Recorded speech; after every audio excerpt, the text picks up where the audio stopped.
Chapter 496. Everyone was stunned. What does this mean? Chairman Morgan asked. It's very simple. To give an example, let's take Chairman Morgan's company. Do you think that the work in your minds can be done by any person? He asked back. Chairman Morgan immediately shook his head. Of course not. Although there are some simple physical work in the mines, there are many dangerous jobs. If you don't teach them first, there will definitely be problems. That's right. I'll give another example. Isn't everyone familiar with the magic car now? He asked. Everyone revealed smiles. The magic car had already been out for half a year. Although it wasn't long, because the magic car compared to the horse carriages, whether it was in terms of speed, load, or cost, all the companies in Bandit City had realized the benefits of the magic car and now accepted using the magic car to replace horse carriages. If it wasn't for the new Flyers Magic Car Workshop not being able to keep up, there wouldn't be horse carriages in Bandit City anymore, and they would all be replaced by the magic car. The magic car needs a driver's license, or to be more specific, one needs to have a certain level of driving skills before they could drive it. Even after obtaining a driver's license, if one wants to become a skilled driver, they still need to spend time to become familiar with the car. So this isn't a job that can be done by just grabbing a person. He continued. Chairman Sue, I understand what you mean. Chairman Vincent took over for him. Chairman Morgan said, You're saying, although there are more people coming to Bandit City this year, there aren't many that are useful? It doesn't have any meaning to our companies? It's pretty much like this, but it's not right to say that it doesn't have any meaning. He said with a smile. For example, some simple jobs that don't require too much skill can be given to the newcomers. Moreover, I've just discussed this with Her Highness, and we're planning on implementing a vocational training system in Bandit City, so that everyone in Bandit City can master one or several vocational skills. This isn't just good for these people, it's also good for our Bandit City. Vocational skills training? The representatives of the various chambers of commerce looked at each other and nodded simultaneously. Your Highness, how are you planning on implementing this vocational training system? Chairman Rank turned to ask Seveny. Seveny revealed a faint smile. Initially speaking, I'm planning on using the name of the City Lord Manor to build a large vocational training academy outside the city. Your companies can set up a training spot in this academy and train the vocational skills your company needs. Then what about the people trained? Chairman Morgan immediately asked. What if we spend a lot of effort to train him, but he wants to go to another chamber of commerce? Wouldn't we suffer a loss? If you can't pull people to your company during the training, wouldn't that be considered a failure? Seveny asked back with a faint smile. Chairman Morgan was slightly startled. He laughed dryly and didn't say anything else. Other than the vocational skill training, the City Lord's Mansion will also introduce a more detailed and comprehensive vocational skill level evaluation. As for the evaluation standard, it will be based on the vocational skill level evaluation for the magic machines released by the new flyer. As for the specific evaluation standard, it will need to be discussed by everyone here. Seveny said.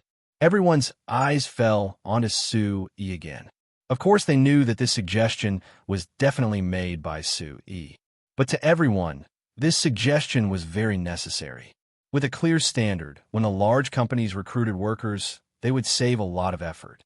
They wouldn't need to spend a large amount of time and effort to retrain people. Connecting this to the vocational skill training system that Seveny mentioned just now, it could be seen that if the two were combined, it would be very helpful to the large companies of the city. Therefore, after thinking about it for a while, everyone expressed their approval of these two proposals. Following this, Seveny announced some of the business development plans for Bandit City that the City Lord's Mansion had decided on. After discussing it with everyone, the meeting was over. Although Seveny only announced some general plans in this meeting and rarely revealed the specifics for the large and small companies of the city, this was very useful information.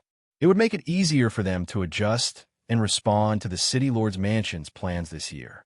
In short, Seveny, who had taken over as Count Stark City Lord, had a positive attitude towards Bandit City's business development.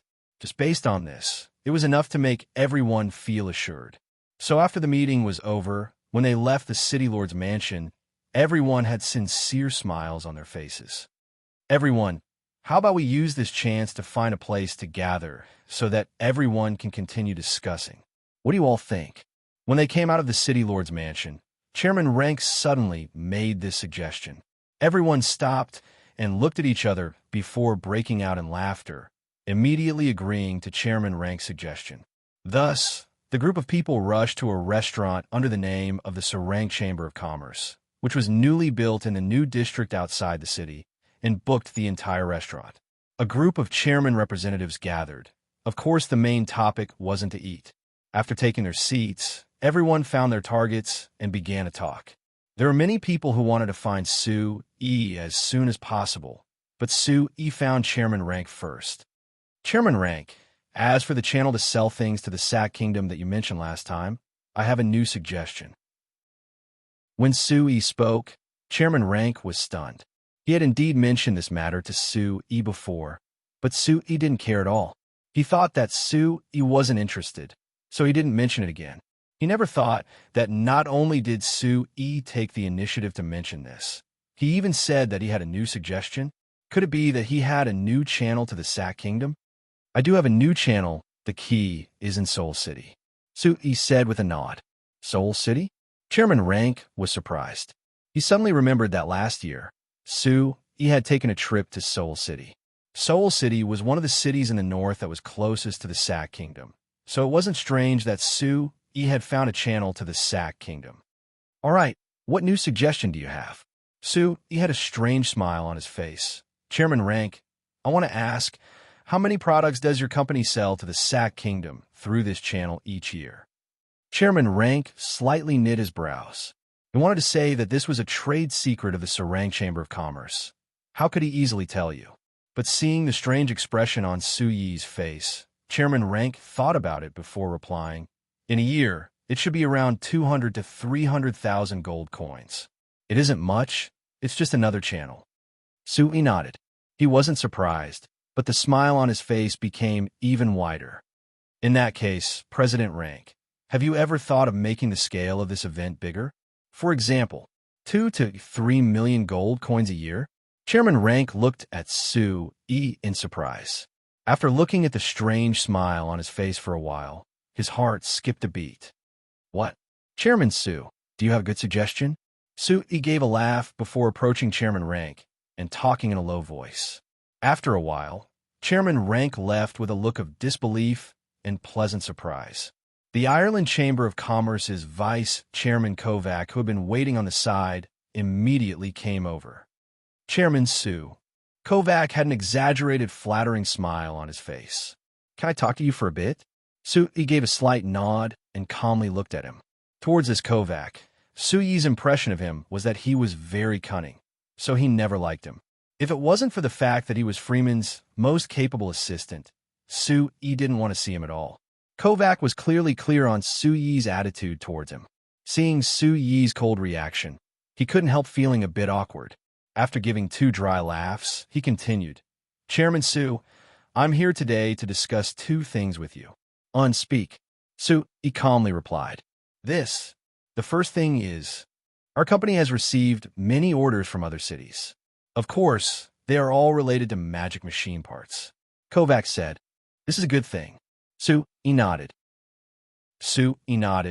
I've always said to Freeman that I hope that your Ireland Chamber of Commerce can leave Banna City, and it would be best if you could sell your parts to every part of the Lampari Kingdom. Now that there are orders from other cities, it means that you're doing very well. Many thanks for Chairman Sue's support. Kovac nodded. After pausing for a bit, he revealed an awkward expression. But because of these orders, our company has encountered a problem. Sue-Yi looked at him. What? You're worried that you can't handle it? Kovac was a bit surprised before nodding. Yes.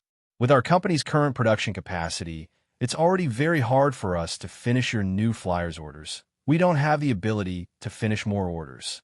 You just said that you've received many orders from other cities. Sue-Yi cut him off. Kovac hesitated for a bit before giving a forced nod.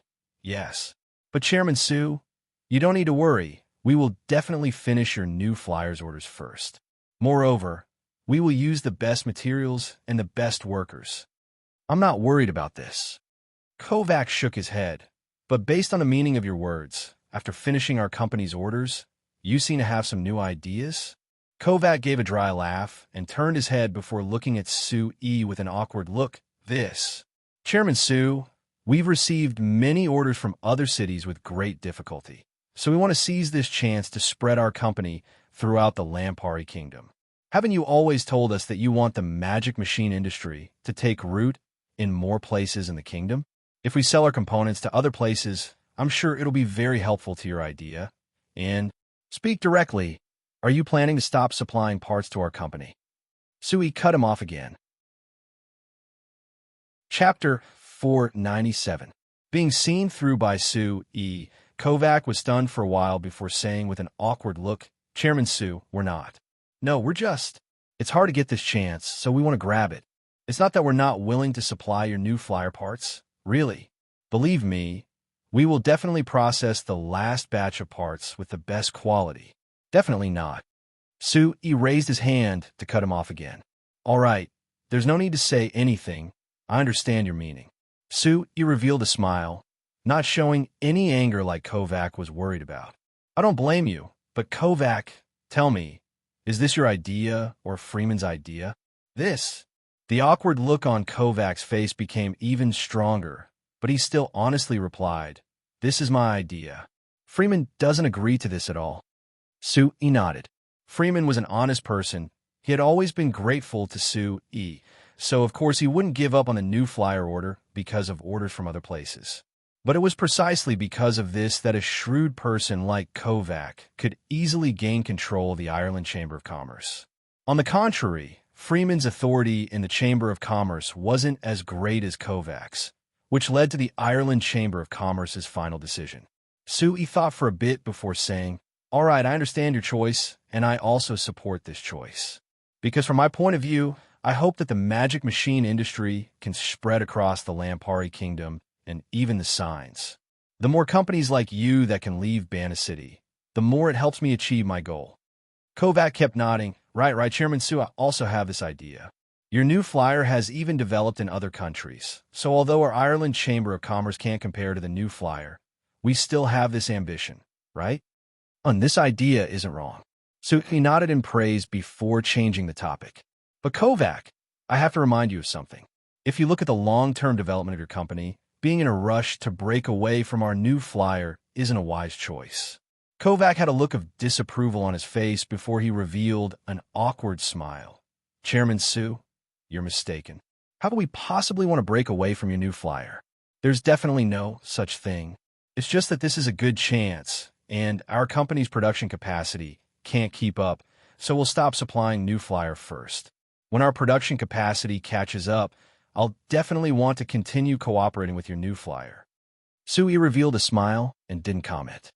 All right, since you've already decided, I don't have any objections. After you complete this batch of orders, I will look for the other chambers of commerce in the city to solve the problem of the parts production. That's right, you said that you wanted to discuss 2 things with me. So this is the first thing. What is the other thing? The second thing, Kovac looked over before saying with a laugh, Chairman Sue, do you think the components our company produces in the future, can we not follow the standards set by your new flyer? Oh. Sue looked at him in surprise. Why do you have this idea? Because I went to many magic machine companies in other cities last year and found that many of them didn't follow the standards of our Bana City, but they still sold very well. If we want to make components for them, if we follow the standards of Bana City, it won't match. So I was thinking that for the orders of the other companies, we don't need to follow the standards of our Bana City, right? Kovac looked at Sue E with an expectant look. Although in theory, the current standards of Bana City were just a suggestion of a new flyer, which was a mandatory rule of the Bana City Magic Machine Business Union. There weren't strict standards.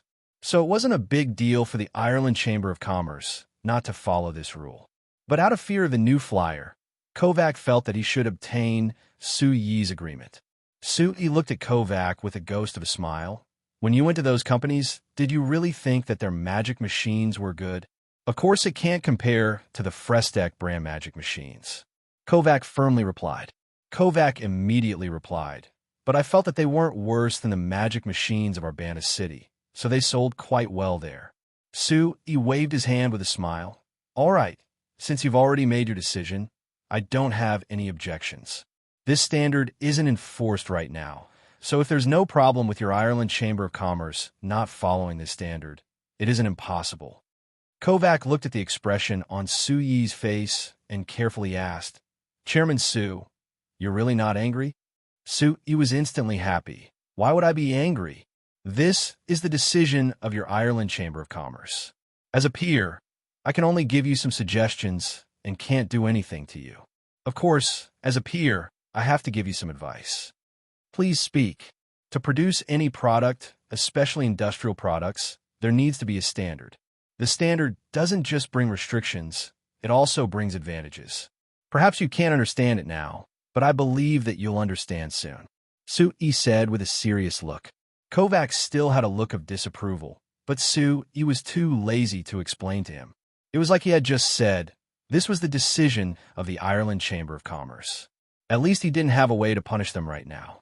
Although with the new flyer and Su Yi's current position in Banda City, they had many ways to make the Ireland Chamber of Commerce suffer. But Su Yi wasn't willing to do this. Letting them suffer losses and experience the benefits of the standard was much better than Su Yi forcefully stopping them. Moreover, to put it cruelly, even if the Ireland Chamber of Commerce suffered losses, it would be a bloody example for the other companies. New Flyer could support an Ireland Chamber of Commerce, so of course they could support even more Ireland Chamber of Commerce. The only one that Su Yi felt pity for was the honest Freeman. Seeing Kovac easily turn a leave, Su Yi shook his head with a smile. He turned to the group of people who had been waiting for him for a long time. The matters that these chairman representatives discussed with Su Yi were mostly related to the supply of New Flyer's magic machines. Because Banda City's magic machine industry was developing well, most of the companies that entered this industry in the past 2 years had earned quite a bit. Now that Her Highness 70 had expressed her support for Banda City's business development, especially the magic machine industry, these companies naturally wanted to expand their production scale. Moreover, there were more people coming into Banda City this year, so it could relieve some of the pressure on manpower. This was a very good chance to expand their production scale. So when these chairman representatives came looking for Su Yi, it was to give the Frestech Chamber of Commerce more orders for production magic machines, preparing to expand their production scale. Su Yi had just casually chatted with these people and had already confirmed over 100 orders for magic lathes, magic presses, magic punch presses, and other kind of magic machines. There were even several companies that directly requested an entire production line from Xinfei merchants. Compared to their production scale from before, this step could be considered a large one. Su Yi naturally agreed to all of them. In the end, with a rough calculation, in just this short conversation, Su Yi had actually received over 500,000 gold coins worth of orders for New Flyer. This order could be considered New Flyer's first business of the new year, so it could be considered a good start. After everyone left, Chairman Cruz came over with an emotional look. Chairman Su, there are many times when I envy you. Just sitting here, there will be business that comes to you. If our company can have this kind of popularity, I'll be happy even if I die tomorrow. Su Yi rolled his eyes at him. It's like your Amsterdam Chamber of Commerce can't even open a pot. It's fine if you pretend in front of others, but why are you pretending in front of me? I know that just last year, the Kingdom of Ruhr signed an agreement with your Amsterdam Chamber of Commerce to build a total of 1,000 kilometers of roads. The total amount of money involved in this agreement is over 4 million gold coins. Hey, Chairman Su, the total amount and profit are two different things. Don't tell me you don't know. Chairman Cruz had a wronged expression on his face. If your New Flyer sells something worth 500,000 gold coins, you might be able to get 400,000 gold coins from it. If our Amsterdam Chamber of Commerce builds 4 million gold coins worth of roads, we might not even be able to make 400,000 gold coins from it. Then what about the development of high-end villas in the cities connected by roads? Don't tell me you won't make much money from it. Su Yi laughed. This time. Chairman Cruz raised his head and laughed dryly, but he didn't directly answer Su Yi's question. Su Yi shook his head. He thought that real estate was a profiteering industry on Earth, but he never thought that it would be the same in signs. The Amsterdam Chamber of Commerce developed a high-end villa community by the Sandy River in Banna City's New City District. Each villa sold for an average price of 9,000 gold coins. According to Su Yi's estimates based on the various materials, the cost of a villa was around 4,000 gold coins. Even adding in the cost of labor and the cost of buying land from the city lord's manor by the Amsterdam Chamber of Commerce, the cost of each villa wouldn't exceed 6,000 gold coins. Calculating it all, just a single villa from the Amsterdam Chamber of Commerce would earn over 3,000 gold coins. There were a total of 188 villas in the community. Calculating it all, just this community would earn over 600,000 gold coins. This was just a small community. If the Amsterdam Chamber of Commerce built 2 residential communities in Saltan City and Karma City were included, if they were all sold, the Amsterdam Chamber of Commerce would earn close to 2 million gold coins in profit. Then adding in the income from the roads built by the Amsterdam Chamber of Commerce last year, the total profit of the Amsterdam Chamber of Commerce this year was enough to surpass any other company in Banna City other than the New Flyer. Cool. Chairman Su, it isn't like you don't know that although we earn a lot, we also spend a lot. Moreover, not every place is earning money. There are some places that are losing money. For example, the investment in the Black Rice Wasteland, we're currently losing quite a bit. Hearing Chairman Cruz finally mention the Black Rice Wasteland, Su Yi slightly knit his brows. The Beastman race's territory was really worrisome. Chapter 498. After a while, Su Yi let out a soft sigh. What? Causing trouble again? At the beginning of last year, New Flyer cooperated with the Amsterdam Chamber of Commerce, the Armani Chamber of Commerce, and the Renekton Chamber of Commerce to invest in a production base in the Black Rice Wasteland. At the beginning, everything went smoothly for this production base. They hired many Beastmen workers from the Black Rice Wasteland, reducing the cost of hiring workers. This allowed the 4 companies to taste quite a bit of benefits. However, in the second half of the year, the Beastmen of the Black Rice Wasteland began to harass the production base. This caused the production of the base to be forced to stop, resulting in very serious losses. Moreover, it wasn't just the Beastmen from the other tribes that came to cause trouble. Even the Beastmen workers in the factories had repeatedly caused trouble. Once they even clashed head-on with the human workers in the base, almost killing them. Due to the repeated incidents, it was very difficult to maintain the production base. At the end of the year, the 4 Chamber of Commerce had suffered losses. Although there wasn't a single company that wanted to retreat because of these losses, if this situation continued, the production base would not be able to hold on in the end. Isn't that so? Chairman Cruz helplessly spread his hands. I really don't understand what those Beastmen are thinking. Everyone is clearly working together to make money. It's good for you, good for me, good for everyone. These fellows just have to cause trouble for no reason, forcing us to stop production. Not mentioning the losses we suffered. Did they not suffer any losses? Su Yi rubbed his head and said with a sigh, "There's nothing we can do about it. The Beastmen just don't have a brain, and their nature is untamed. They just don't want to submit to us humans, so no one could do anything about it. It's not right to say that there's nothing we can do." Chairman Cruz shook his head. When the elves were still ruling the continent, the Beastmen were all as obedient as kittens. There was never a Beastman that dared to cause trouble, let alone go against the elves. In the end, the first ones to stand up and overthrow the elves were us, the humans that the Beastmen looked down on and thought were cowardly. Oh, what special method did the elves have to make the Beastmen obedient? Su Yi asked in curiosity. What special method? It's very simple, just beat them up. Chairman Cruz said with a look of disdain. Let me tell you, the Beastmen are the typical bullies. If you are a bit tough to the point that they have no choice but to submit, they will listen to you and not resist. But if you're not tough enough with him, then he'll think that you're incapable, and instead, he'll bully you. Why is this like a race from Earth? Su Yi felt a bit amused. What's your opinion? My opinion. To be honest, Chairman Vincent, Chairman Renersa, and I all have the same opinion. We feel that Chairman Su isn't strong enough, making the Beastmen feel that our companies are too weak. Chairman Cruz honestly said, "You could just say that I'm too weak." Sui glared at him. All right then, what do you think is called not being weak or being tough? Are we going to kill all the beastmen in the Black Rice Wasteland? The problem is that we're going to make money, not slaughter. How could it be that exaggerated? Chairman Cruz waved his hand. The three of us want to strengthen our guards there. It would be best if, in addition to protecting the safety of the production base, we can also leave the production base and show off our strength to the beastmen tribes in the Black Rice Wasteland. This way, they won't dare to harass us in the future. So, how do you plan to strengthen them? Don't forget, manpower, especially qualified guards, is very hard to find. Our company has spent a lot of effort, but we don't have more than 1,000 guards. Sui said, if you have the ability, why don't you try including your elven and dwarven guards? Chairman Cruz glared at Sui and waved his hand. But that's not what I meant.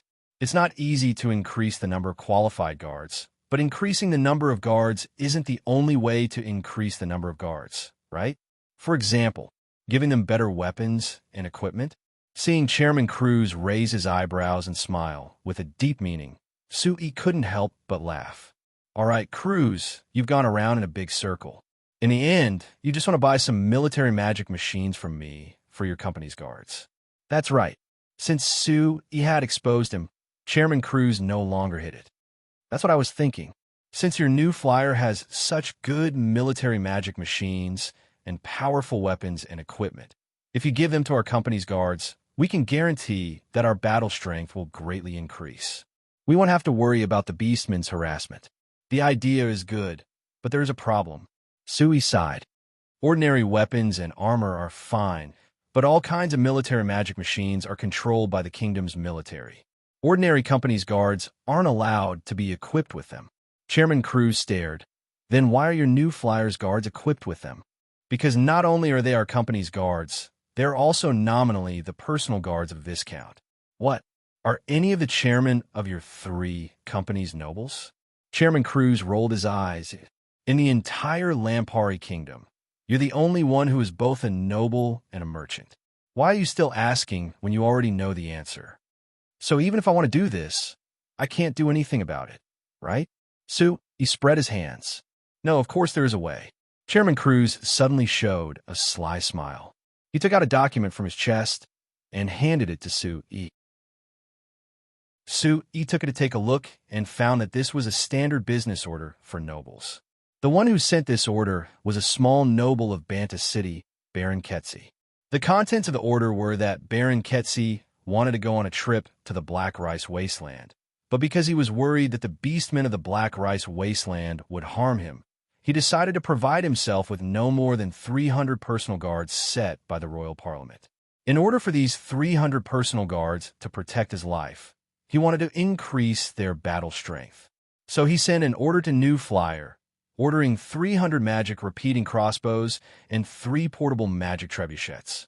After reading this order, Sui looked at Baron Ketsi's noble seal at the bottom of the order for a while before looking up at Chairman Cruz with a strange look.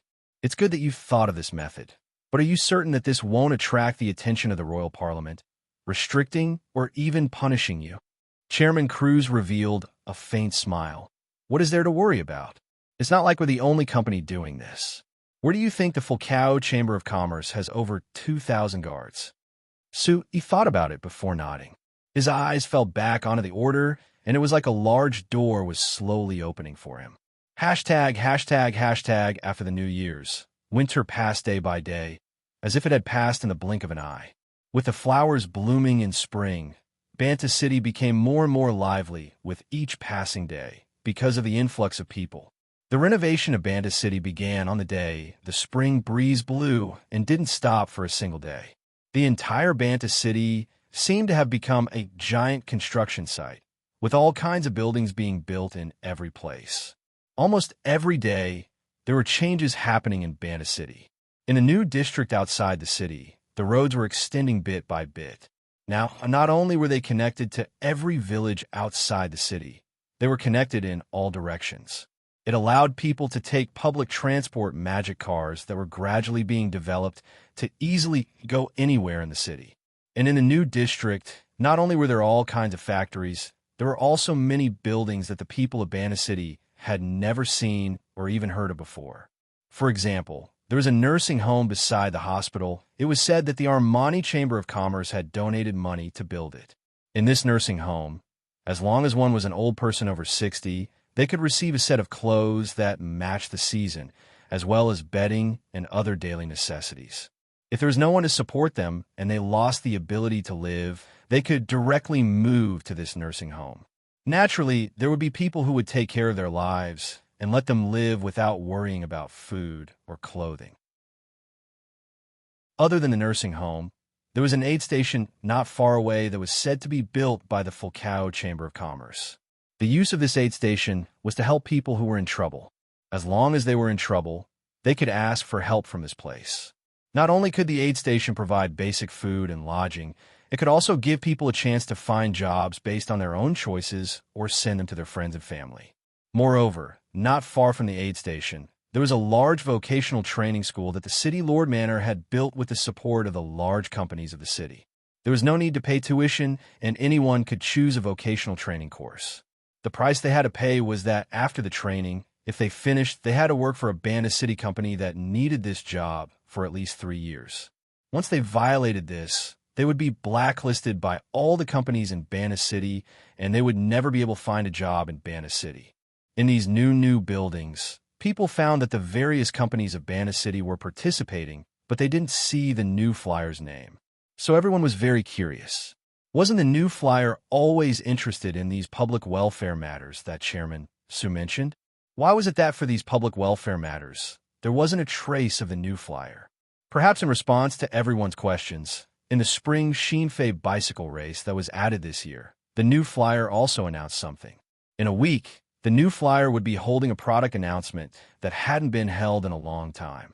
The one hosting this product announcement was actually Su Yi himself. Chapter 499. While everyone was looking forward to Su Yi's rare public appearance, Su Yi was anxiously pacing back and forth outside a bedroom in the Falling Star Manor. From time to time, he glanced at the door of the bedroom, his eyes full of expectation. The door of the bedroom was tightly closed. Only a few shouts and vague moans of steel could be heard from inside. The human females of the Signs continent were no different from the human females of Earth. They could also have children, and they would give birth after 10 months. That's right, Steel was going to give birth. He didn't know what he was feeling at this moment. He only felt that it was extremely complicated and indescribable. When he was on Earth, because he focused on mechanical research, he had very few opportunities to contact girls, let alone fall in love. However, after coming to Signs, he met Steel by accident and finally married Steel. Now, he was going to have his own child. Although he had expected this day to come on the day he married Steel, when it really came, he was still a loss and didn't know what to do. Was he going to be a father? But what would it be like to be a father? Would Steel's child be a boy or a girl? If it was a boy, what would his name be? If it was a girl, what would her name be? Would they follow his surname? If their surname was Su, what would their name be? A lot of miscellaneous questions were running around in Su Yi's mind. It had been more than 6 years since he came to this world. This was probably the first day that Su Yi didn't consider any questions related to survival and mechanical knowledge. However, the moment the door of the bedroom was opened, all the miscellaneous questions instantly turned into one question. How is Steel? Is she okay? Su Yi stared at the nurse who was responsible for delivering Steel and asked nervously. Since Steel suddenly felt a stomachache last night, the private doctor that Su Yi had invited home early said that she was going to give birth. It had been nearly 10 hours since then, but Steel didn't show any signs of giving birth. Su Yi couldn't help but worry. The nurse didn't look nervous at all. Instead, she smiled and comforted Su Yi. Don't worry, Chairman Su. Mrs. Steel is very healthy and has good strength. She will be fine. Then why hasn't she given birth yet? Su Yi asked again. The nurse smiled. Chairman Su, do you think giving birth to a child is a simple thing? It's not that fast. After all, this was Madam Steele's first time giving birth. It wouldn't go so smoothly. But don't worry, she's to give birth to you to give birth. Hearing the nurse's confident tone, Su Yi relaxed a bit. All right, don't disturb them. Let them focus on delivering steel. Great Magician Camilla on the side patted Suyi's shoulder, indicating for him to calm down. Suyi nodded. He let go of the nurse and let her go. As soon as she left, the bedroom door was suddenly opened again. Suyi quickly looked over and saw Agnes walking out. Hey, Agnes. What do you think of Steele's situation? Suyi quickly asked her. Agnes had a strange expression. She's pretty good. I don't think there should be any problems. But Chairman, it seems like you humans give birth the same as us elves. I thought that there would be a difference if there were different races. Suyi didn't know whether to laugh or cry. What? Have you seen your clansmen give birth before? In our clan, giving birth is a large matter, and the elders place a lot of importance on it. However, there are very few situations like this among us elves. I've grown this old, and I've only seen less than 10 births. Agnes replied, thinking of how, although Agnes looked like a human girl less than 20 years old, she was actually over 80 years old.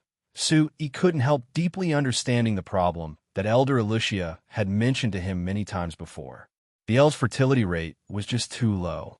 In the few decades that Agnes knew, there had only been 10 births, which was a pitiful number. It was no wonder Elder Alicia was worried that even if there were no external factors, the elves would go extinct due to their low fertility rate. After looking at Agnes, Suyi suddenly thought of a problem. That's right, Agnes. You should have reached the age where you can get married and have children, right? Have you fallen in love with any handsome male elf and thought about marrying him and having children with him?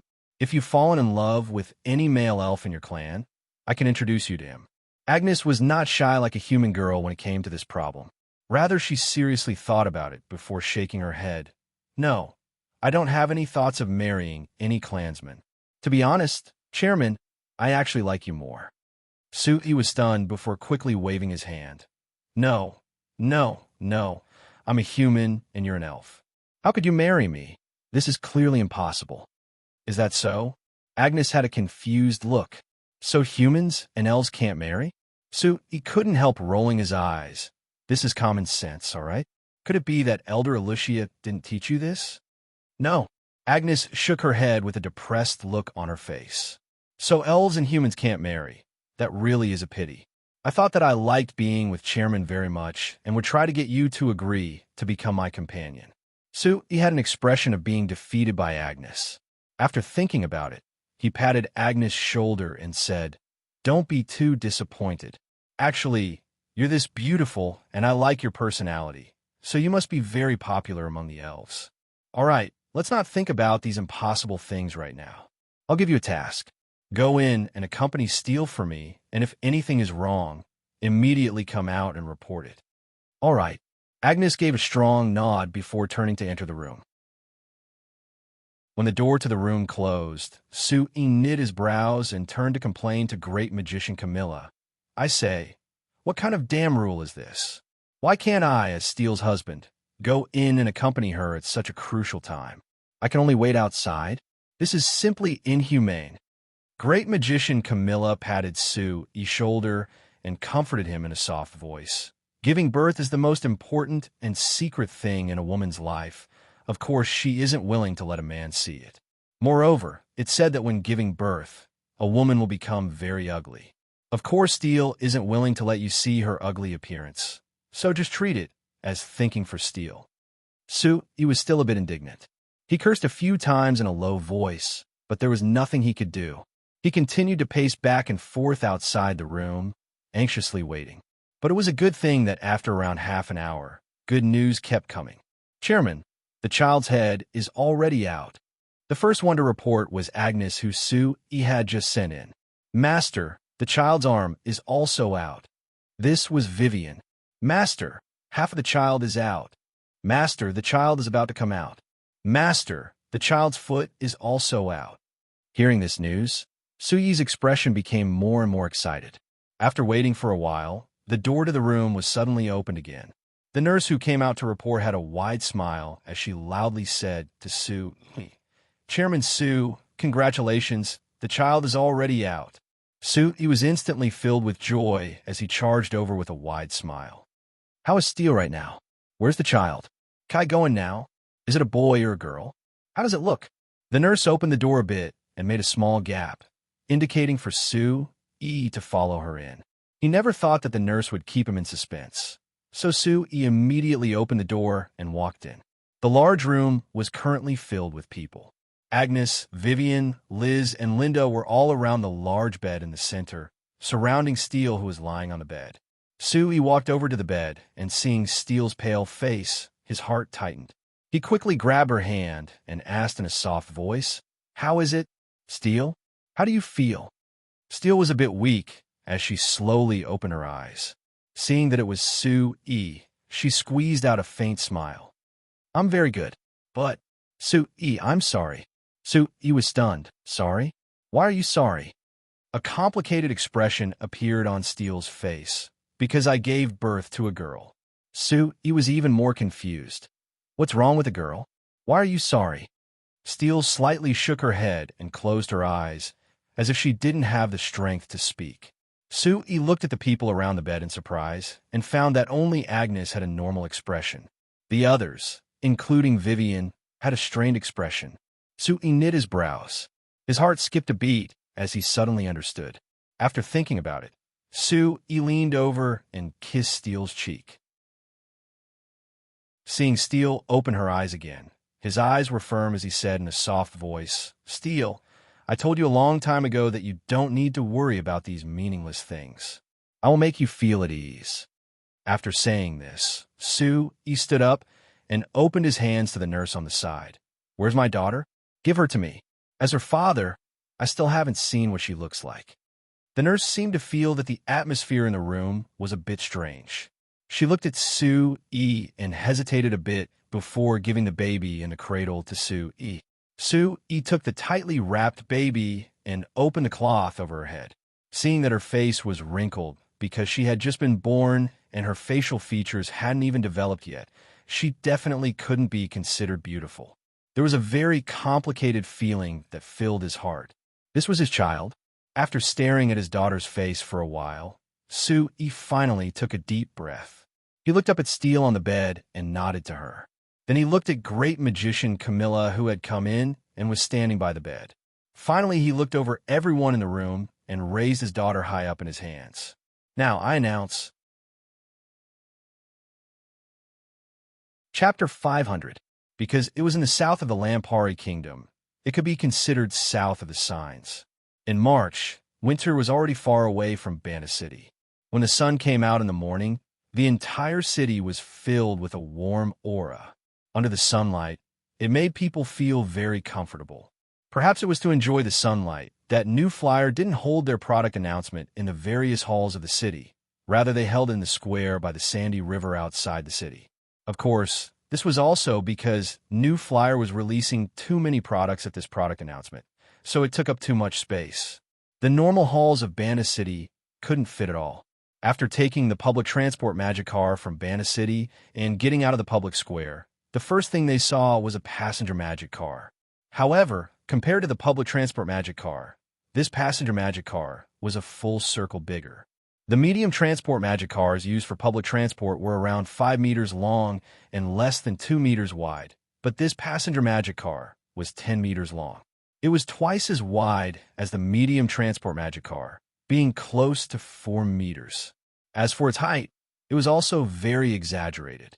The medium transport magic car was only 2 meters tall, and normal people could reach the top if they jumped.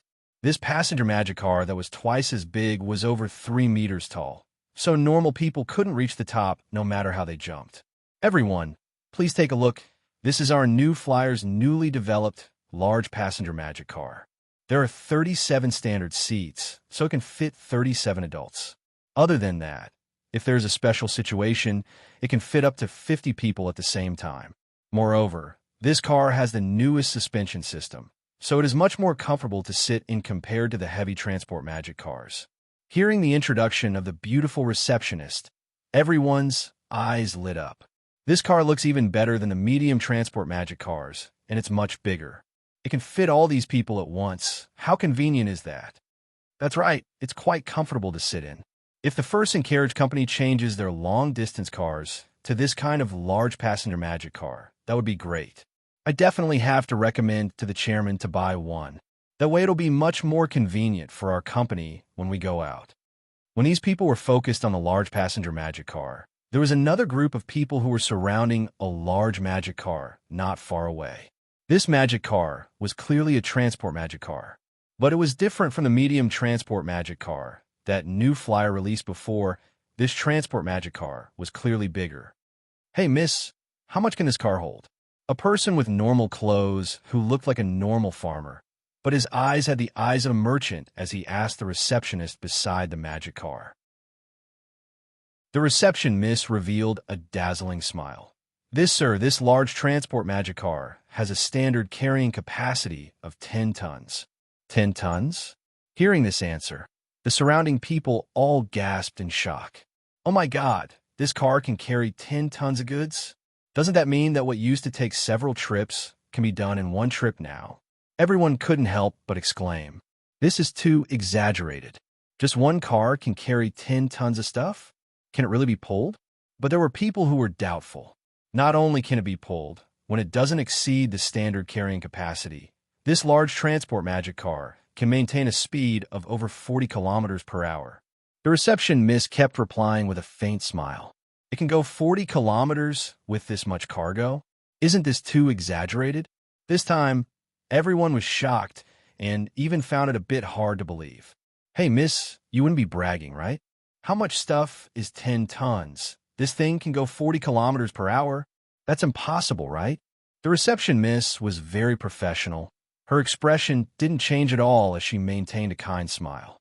"Sir, this is the real data that our new flyer has obtained after many tests. There is nothing false about it.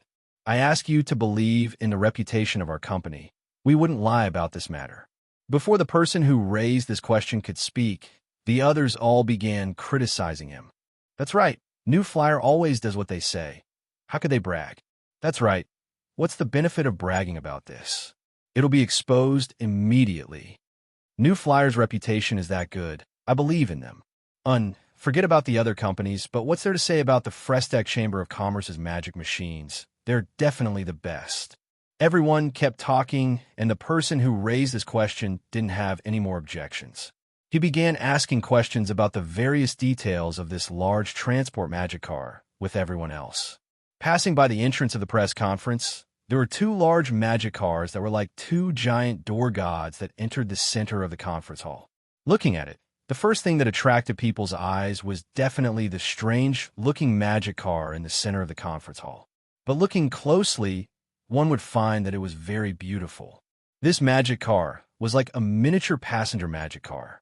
Whether it was length, width, or height, it was much smaller, but its overall appearance was very exquisite. The exterior lines were smooth, and the surface was covered in a layer of paint that had a special metallic glow to it. With the bright noon sun, the magic car reflected several rays of light, making it even more dazzling. It made people unable to look straight at it, but they weren't willing to look away at it at all. No matter what angle one looked at it from, it was much better than the magic car. There was a luxurious and elegant feel to it, making people feel that it was very high class.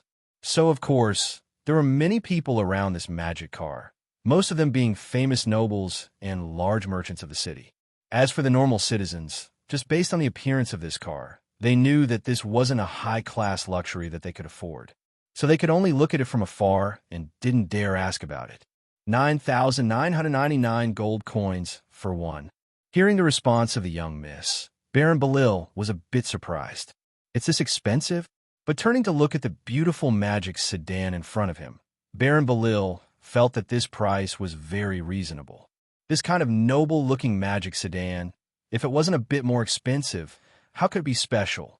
When he came to the Frestech Chamber of Commerce's product announcement today, other than being bored, he also wanted to cause trouble and embarrass Sue a bit. But he never thought that as soon as he came in and saw the magic sedan, he would be completely attracted by it. He even forgot his goal and seriously asked about the magic sedan. After circling around the magic sedan, Baron Belil thought about it before pointing at the magic sedan and asking, "Can I go in and try?" The young miss opened the door on the left with a faint smile and gestured for Baron Belil to get in. Seeing the eyes of the nobles and merchants gathered on him, Baron Belil revealed a proud smile. He lowered his body and carefully entered the car. As soon as he sat down, he could feel that the seat under his but was made of real leather. There was also a soft cushion under it that made it very comfortable to sit on. When he leaned back, he felt that the same cushion behind him was also very soft and comfortable.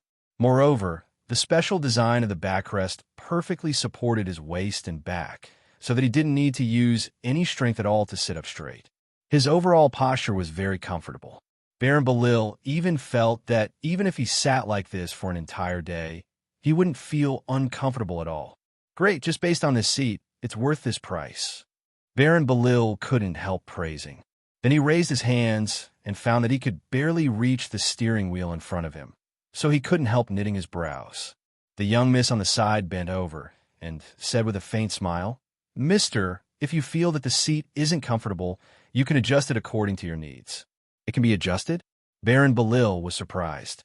"Yes, do you need it adjusted?" Move the seat forward a bit. I can't reach the steering wheel." "All right, please look here." The young miss reached under the seat, and with a bit of strength, Baron Belil felt that the sturdy seat had loosened. His body loosened, and the seat slid forward a bit with his body.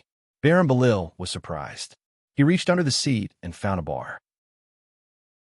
With a bit of strength, the seat loosened a bit. After sliding back and forth a few times, Baron Belil finally found a very suitable position. Sitting up straight, he put his hands on the steering wheel and looked forward, feeling that this was a very good feeling. Looking around, he found that there was a small control panel beside the steering wheel. "What is this?" "This is the switch that controls the magic air conditioner, the magic lights, the trunk, and other devices." The young miss replied, "Wah, there's a magic air conditioner and magic lights in here?" Hearing the young lady's reply, not only was Baron Belil surprised, but the group of people outside the carriage was also surprised. "Isn't this too strong?" A merchant couldn't help saying, "According to what you're saying, sitting in here is no different from sitting at home." The young miss revealed a faint smile. "Our new flyer's idea of making this magic sedan is to let the passengers treat it as their own mobile home, allowing them to enjoy the comfort and warmth of home on the road." Chapter 501. Why are there so many different kinds of magic cars at once? While the receptionist was answering the questions of the guests, he was also answering all kinds of questions. But the people he was facing were the reporters sent by the various newspapers. It had already been half a year since the last Frestec Chamber of Commerce product announcement, and the Frestec Chamber of Commerce had announced today's product announcement a week ahead of time. It could be seen that the Frestec Chamber of Commerce placed importance on this product announcement, so naturally it attracted the attention of the countless newspapers in Bana City and the surrounding cities. When the reporters came to this product announcement, they found that it was very worth it for them to come here. The Frestec Chamber of Commerce had changed the convention of only announcing a single product at their product announcement and had held a large new product exhibition, showing close to 10 new products to everyone. Although the main theme of this product announcement was the magic car, and these close to 10 new products could be considered a type of magic car, seeing so many different magic cars, whether it was in terms of appearance, use, or function, it still shocked everyone. Especially the magic car that named the magic sedan in the center of the venue. It attracted everyone's attention. These reporters had experience that normal people couldn't compare to, so naturally they could tell with a single glance that although this magic sedan had a high price, it satisfied the superiority of the nobles and large merchants. If the price was too low, it wouldn't have attracted the attention of the nobles and large merchants at this product announcement. Moreover, whether it was in terms of appearance, performance, or comfort, this magic sedan was outstanding. It could even be considered a work of art, so it was natural that it would be welcomed. But compared to the shock of the different kinds of magic cars, what the reporters cared about more was why the new flyer had released so many new kinds of magic cars at once at this product announcement. This was different from the new flyer's usual practice, as well as Su Yi's words of eating one bite at a time and walking one step at a time. "What?" Su Yi looked over the reporters under the stage and revealed a faint smile. "Because I want to tell everyone a fact through this product launch. That is that there's a lot of room for development in magic cars, and there are many types that can be developed. It's not just the medium transport magic cars and the medium passenger magic cars that our company has. The reporters below the stage nodded in unison. Indeed, before attending this product announcement, everyone only knew about the magic cars from the new flyer. Now that they had seen all these new magic cars at this product announcement, especially after seeing the magic sedan, everyone found that there were countless possibilities for the magic car. It could be said that because of the new flyer's display at the product launch, everyone's train of thought had been greatly expanded. From the magic cars displayed at this press conference, everyone could think of even more magic cars. That's right. In the future, our company will release even more magic cars with even more uses. It will also increase the quality and performance of the magic cars. Sue nodded, confirming everyone's guesses. For example, in this magic sedan, we've used the latest steel alloy to make this magic sedan even stronger in terms of impact resistance and deformation resistance. So don't look at how this magic sedan is smaller than the medium passenger magic car. When you sit in it, your safety isn't lacking at all. You don't need to worry about being fatally injured from a collision. At least it's much safer than sitting in a horse carriage. The reporters under the stage looked at each other before a reporter suddenly raised his hand and asked in a loud voice, "Chairman Sue, I've heard that you've always looked down on horse carriages. Is that true?" Sue looked at him and recognized that this was a reporter from a tabloid that had recently appeared in Banda City that specialized in reporting gossip. He shook his head and said, "This isn't accurate. Accurately speaking, I only look down on the performance of horse carriages, not the horse carriages themselves." The reporters under the stage were surprised. "Is there a difference?" "Of course there is," Sue said with a smile. "I look down on the performance of horse carriages because whether it is in terms of safety, comfort, or the most important factor of transportation, speed, it can't satisfy me. Compared to the magic car, horse carriages can't compare in any aspect. You think that since our new flyer has already developed the magic car, why can't I look down on the performance of horse carriages?" "Chairman Sue, can I think that you're trying to promote your company's magic cars, so you're deliberately showing this attitude?" That reporter kept asking. Sue looked at him and couldn't help smiling. He spread his hands and asked back, "You think that I need to work so hard to promote the magic car?" Seeing the surrounding reporters looking at him like he was an idiot, that tabloid reporter immediately understood how stupid his question was. Sue wasn't wrong at all. He didn't need to work so hard to promote the magic car. He didn't even need to promote it. Because after seeing that the magic car far surpassed the performance of horse carriages, New Flyer's magic cars were very popular, whether it was in Banta City or the other cities of the Lampari Kingdom. New Flyer's current magic cars couldn't meet the demand, so New Flyer's magic car factory always had the longest working hours in New Flyer. Even like this, it said that New Flyer's orders for magic cars far surpassed their production by several times, and it's even said that they were scheduled for the year after next. In this situation, was there a need for Sue to make a statement and sell it? It had to be known the people who wanted to buy magic cars were begging New Flyer to sell them. It wasn't New Flyer begging people to buy them. Seeing that the reporter didn't say anything, Sue continued with a smile. "All right, since you've asked this question, I'll use this chance to give my thoughts in detail." The reporters under the stage were shocked as they focused on Sue. "I just said that I look down on the performance of horse carriages because compared to the magic car, horse carriages can't compare in all aspects and can't meet the needs of people. The most important thing is that they can't meet the current large demand for transportation." Sue paused before pointing at the large transport magic car at the entrance. "Look, this large transport magic car has a standard carrying capacity of 10 tons. If it was a horse carriage, even if it was the First and Carriage Company's largest horse carriage that was pulled by 8 horses, it wouldn't be able to carry more than 3 tons, and it wouldn't be able to carry more than 4 tons. It's not that different. People can't accept it at all." A reporter refuted. "Is that so?" Sue revealed a faint smile. "You've forgotten 2 important things. One is the investment cost, and the other is the cost of maintaining operations." "Oh, Chairman Sue, please explain it in detail." First, let's talk about the investment cost. Do you know how much it costs to build the first in carriage company's large horse carriage? Let me tell you, President Pompey personally told me that the large cargo carriage was specially custom made by him. In order to be able to bear the heavy cargo, he chose the strongest and most durable materials. As a result, the cost of the whole carriage was as high as 3,000 gold coins. But your large transport magic car costs 5,000 gold coins. It's much higher than the large horse carriage. Another reporter said in a loud voice, "Did you forget about the 8 horses?" Suitly immediately asked back. That reporter was stunned. A horse that can pull 3 to 4 tons of goods is, of course, the best horse. So the first in carriage company spent a total of 5,000 gold coins just to buy these 8 horses. So in summary, the cost of this large horse carriage is 8,000 gold coins. The reporters looked at each other, not knowing what to say. He took out the real data, so they couldn't refute it all. After talking about the investment cost, let's talk about the cost of maintaining operations. He continued.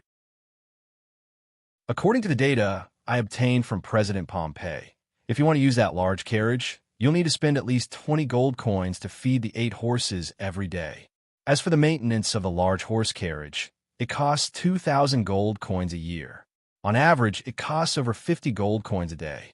In summary, if you want to use this large horse carriage, it costs at least 70 gold coins a day. The further it goes, the more it costs. Then Chairman Su, how much does your large transport magic car cost each day? The reporter under the stage immediately asked. This large transport magic car costs 2 parts, one of which is daily maintenance. With the current maintenance standard of our company, if there aren't any large accidents, the maintenance cost of this large transport magic car is around 300 to 500 gold coins a year. That little? The reporters didn't believe it. Doesn't that mean it's around 1 gold coin a day on average? This is already considered a lot. He shook his head. He shook his head. If our company makes a breakthrough in the magic car technology in the future, the maintenance cost will be lowered even further. Then what about the other part of the cost? The horses of the horse carriage need to eat grass, so your transport magic car can't run without anything, right? Another reporter asked.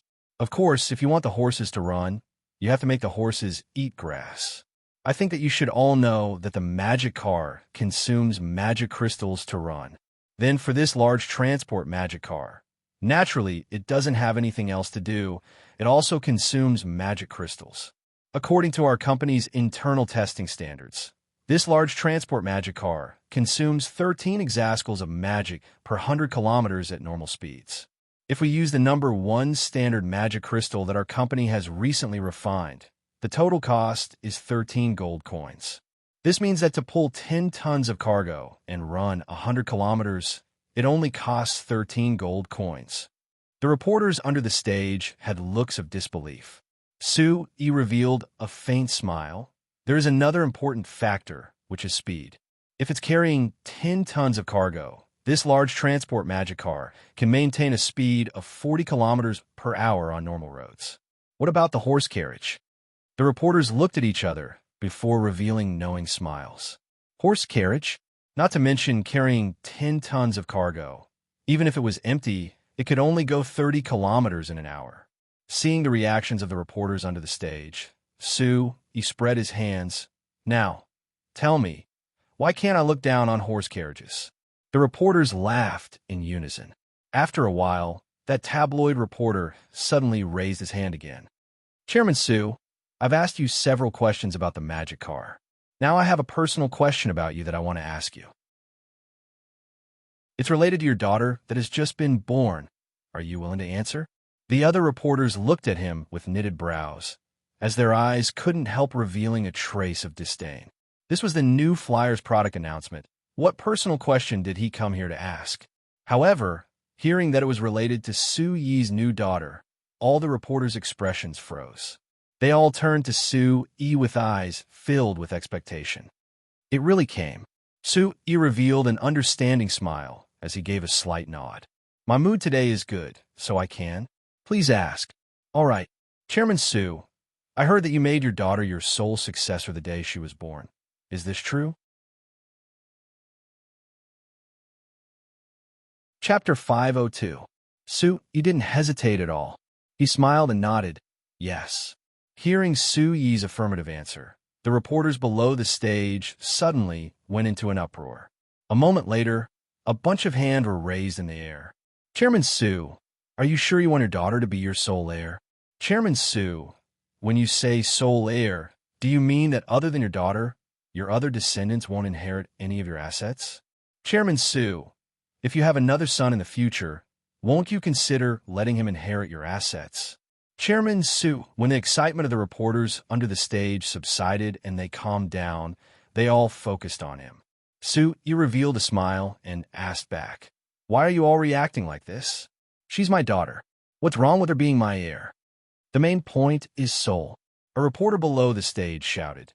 Chairman Su, soul means that you don't plan on leaving your assets to your other children. I think your understanding is a bit off. Su, he shook his head. The only heir means that my daughter is the only one who can inherit my title. As for the assets, that's another matter. Title. The reporters were all stunned. It has nothing to do with the assets? Then what about the position of president of New Flyer? Does it have nothing to do with that? Su, he looked at the reporter who asked this question with a surprised look. New Flyer doesn't belong to me alone. Why should my children inherit the position of president? Even if New Flyer really belongs to me alone, the position of president should be given to someone with ability. If my children aren't outstanding in business, could it be that I want to watch the Frestac Chamber of Commerce decline in their hands? The reporters thought about it and felt that Su Yi's words made sense. However, it didn't match the tradition of signs. According to tradition, for a large company like the Frestac Chamber of Commerce that Su Yi had absolute control over, Su Yi definitely wasn't willing to give it to outsiders. No matter what, he would nurture his successor to become the next president and let the New Flyer control the New Flyer from behind the scenes. Judging from Su Yi's attitude, the second option was the most likely one. After all, if his children inherited his title, they would also be nobles. His children probably wouldn't be as special as Su Yi, who could be a noble and a merchant at the same time. Therefore, it was most feasible to control him from behind the scenes. Thinking of this, the reporters suddenly felt relieved. However, even though this problem could be solved, there are still more problems. Chairman Su, you said that your title will be inherited by your daughter in the future. Why don't you consider leaving it to your son? A reporter asked.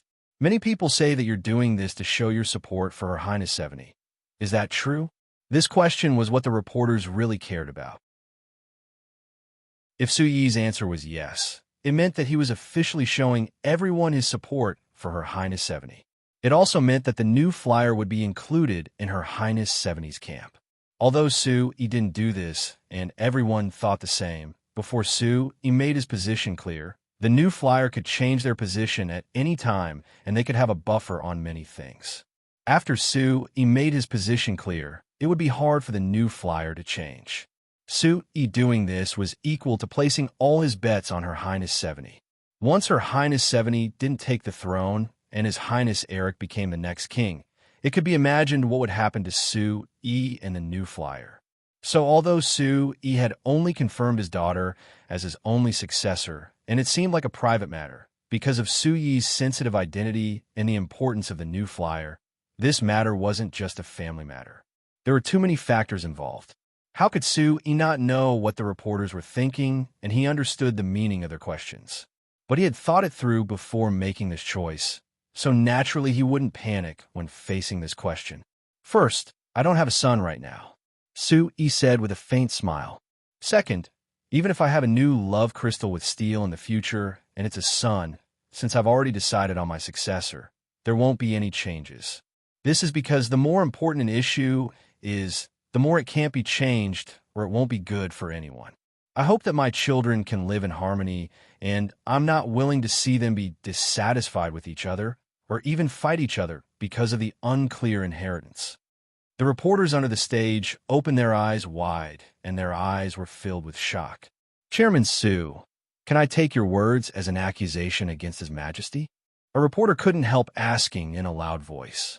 Su Yi revealed a faint smile and spread his hands. This is your own understanding.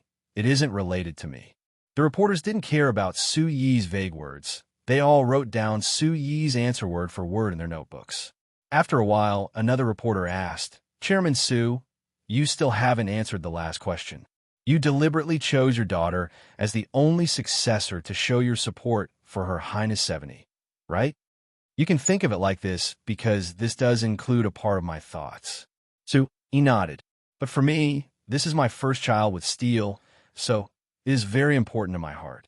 When I saw her being born, I couldn't wait to give her everything I had. As for my title, chairman, and other things, they aren't important. This is a father's normal thoughts. I think you should be able to understand." Although the reporters had recorded the second half of Su Yi's answer, compared to this, there was no doubt that his first affirmative answer was more important. Su Yi confirming the questions of the reporters meant that he really did support Her Highness 70 through his decision. With the importance of a new flyer to the Lampari Kingdom, Her Highness 70 receiving Su Yi's full support was equal to adding an important chip to Her Highness 70's side. It would be very helpful for Her Highness 70 to inherit the throne. But there was a flaw in Su Yi's method, which was that by doing this, he was clearly provoking the king. Could it be that he wasn't worried that this method would cause disgust from the king and make the king more inclined to let His Highness Eric inherit the throne? Hashtag, hashtag, hashtag. It's fine if those stupid reporters think this. But why do you also think this, Dima? Lampuri 13th had just finished speaking when he began coughing violently again. Although winter was already over, Lampuri 13th's body didn't seem to get better and was still very weak. Although he didn't stay in his bedroom every day like it was winter, he didn't leave his room much. Deciding the successor to the throne is related to the entire kingdom. How could I be swayed by my emotions? Whether it is Eric, 70, or Mayam, to decide who will take over my position as king, it will depend on who can contribute the most to the kingdom. It shouldn't be decided by my personal preferences. Dima gave a slight nod before saying, "But Your Majesty, I feel that Su Yi is right about one thing. Being able to find a successor as soon as possible and not letting His Highness Eric and the others fight for the throne, whether it is for you, for them, or even for the entire kingdom, it is very beneficial. Why didn't you decide this earlier? Are you blaming me?" Lampuri 13th revealed a faint smile before giving a deep sigh. "You think I don't want to do this?" But the royal family wasn't a small family like Su Yi's. The successor was an important decision that was related to many things, so how could they easily choose a candidate? Didn't Su Yi say it already? If his children aren't capable enough, he can't just let them have the new flyer and watch them ruin the new flyer, right? But Su Yi can give the new flyer to others to manage, but you can't give the entire kingdom to others. In the end, this throne can only be inherited by one of your children. So, Dima paused before gritting his teeth, like he had made his decision. "Your Majesty, please make a decision as soon as possible. If you're late, I'm afraid." Lampuri 13th silently looked at Dima for a while before slowly shaking his head. "Dima, you never took the initiative to express your opinion on this matter before. Why are you so active today?" Dima revealed a bitter smile and didn't reply. Lampuri 13th gave another sigh. "All right, I understand what you mean. You're worried about my body, right? Do you think that I can't hold on for much longer?" Dima lowered his head, and after a while, he slowly looked up again. There were 2 lines of hot tears on his face, and his voice was choked up. "Your Majesty, I can only watch as you become weaker day by day, but I can't think of a way to save you. I really am filled with pain. I know that the most important thing in your heart is the kingdom, so I hope that you can quickly decide on the most important thing for the kingdom. Then you can put down your worries. Good. Spend my final days well." Lampuri 13th revealed a faint smile. He waved his hand at Dima, signaling for him to come over. When Dima came over, Lampuri 13th suddenly raised his arm and slapped it out. "Pa!" Dima covered his burning face and looked at Lampuri 13th in surprise. "What? Am I already a dead person who is about to be buried in the ground in your eyes?" Lampuri 13th, who had been very weak during this time, was like an enraged lion. Although he was still weak, He was very powerful, and people couldn't resist him at all. I'm a king of this kingdom. I don't need the pity of others, and I'm not qualified to be pitied by others. Since I am the king, I have to shoulder the responsibility of the king. Choosing the most suitable successor for this kingdom is my last and most important responsibility, and I will do my best to fulfill this responsibility. So as long as I'm not dead, I have to do my best to consider this matter. Do you understand? Dima looked at Lampuri 13th in a daze before slowly nodding after a while. Yes, your majesty. I have offended you. Please forgive me. Lampuri 13th gave a strong snort before reaching his hand out to Dima. I've already finished reading the matter on 70's side. Go and bring the report from a northern province over. Let me see what that kid Eric has been doing during this time. Chapter 503. The kingdom's north was naturally different from the south. Banna City was already in the spring season, but Lawrence City, that was less than 200 kilometers away from the northern border, still didn't have the chill of winter. But at this moment, His Highness Eric's heart was burning. Not only did it easily surpass this trace of coldness, it even surpassed spring. It was as hot as the summer, boiling hot. It was time to make a contribution. Looking at the well-equipped, energetic, and well-dressed Northern Army soldiers on the plain outside the city, Prince Eric felt more confident than he had ever been before. He even felt that as long as he brought these 30,000 Northern Army soldiers, he could head north. Not only would he break through the gates of the Sac Kingdom, he could even kill his way into the Sac Kingdom's capital and subdue the entire Sac Kingdom under his iron hooves. At that time, with his unparalleled military achievements, who would be qualified to compete for the throne with him? However, his reason told him that this wasn't realistic. The reason why the Northern Battlefront Army was so powerful was that the nobles in the kingdom had been sending all kinds of resources to them that had solved the logistical problem of the Northern Battlefront Army. The Northern Battlefront Army looked refreshed, and they seemed to be much more powerful. But even like this, it was impossible to defeat the Sac Kingdom with just the 30,000 Northern Army soldiers. When he was discussing the strategy with Duke Stagg had clearly warned Eric that he shouldn't have extravagant hopes of defeating the Sac Kingdom. This was something that the Lampari Kingdom couldn't do in several hundred years, so even if he had strong support, it was impossible for him to do it. The reason for starting this war was to give His Highness Eric military achievements, adding a large chip for him to compete for the throne. So Eric's strategy this time was very clear, which was to defeat the Sac Kingdom's army a few times. He just needed to take some advantages from the Sac Kingdom, and he didn't need to go too deep into the Sac Kingdom. As long as he had military achievements from defeating the Sac Kingdom, it would be enough for him to have a very strong chip. If he really wanted to defeat the Sac Kingdom, he would be asking for trouble. Duke Stagg's advice flashed in his mind, and His Highness Eric couldn't help slightly knitting his brows as he gave a soft snort. The reason why we couldn't defeat the Sac Kingdom before was because you nobles weren't willing to contribute your strength. When I inherit the throne, I will definitely grasp the entire kingdom in my hands. When I use the strength of the entire kingdom, I don't believe that I can't defeat the Sac Kingdom. Of course, His Highness Eric only dared to have this thought.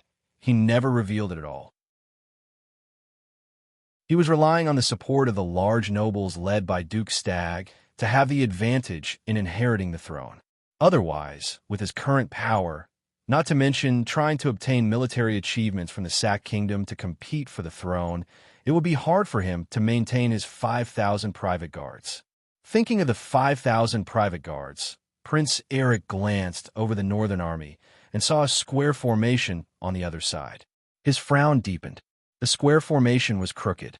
Compared to the standard square formation of the Northern Battlefront Army, which looked like it was drawn with a ruler, this square formation was much worse.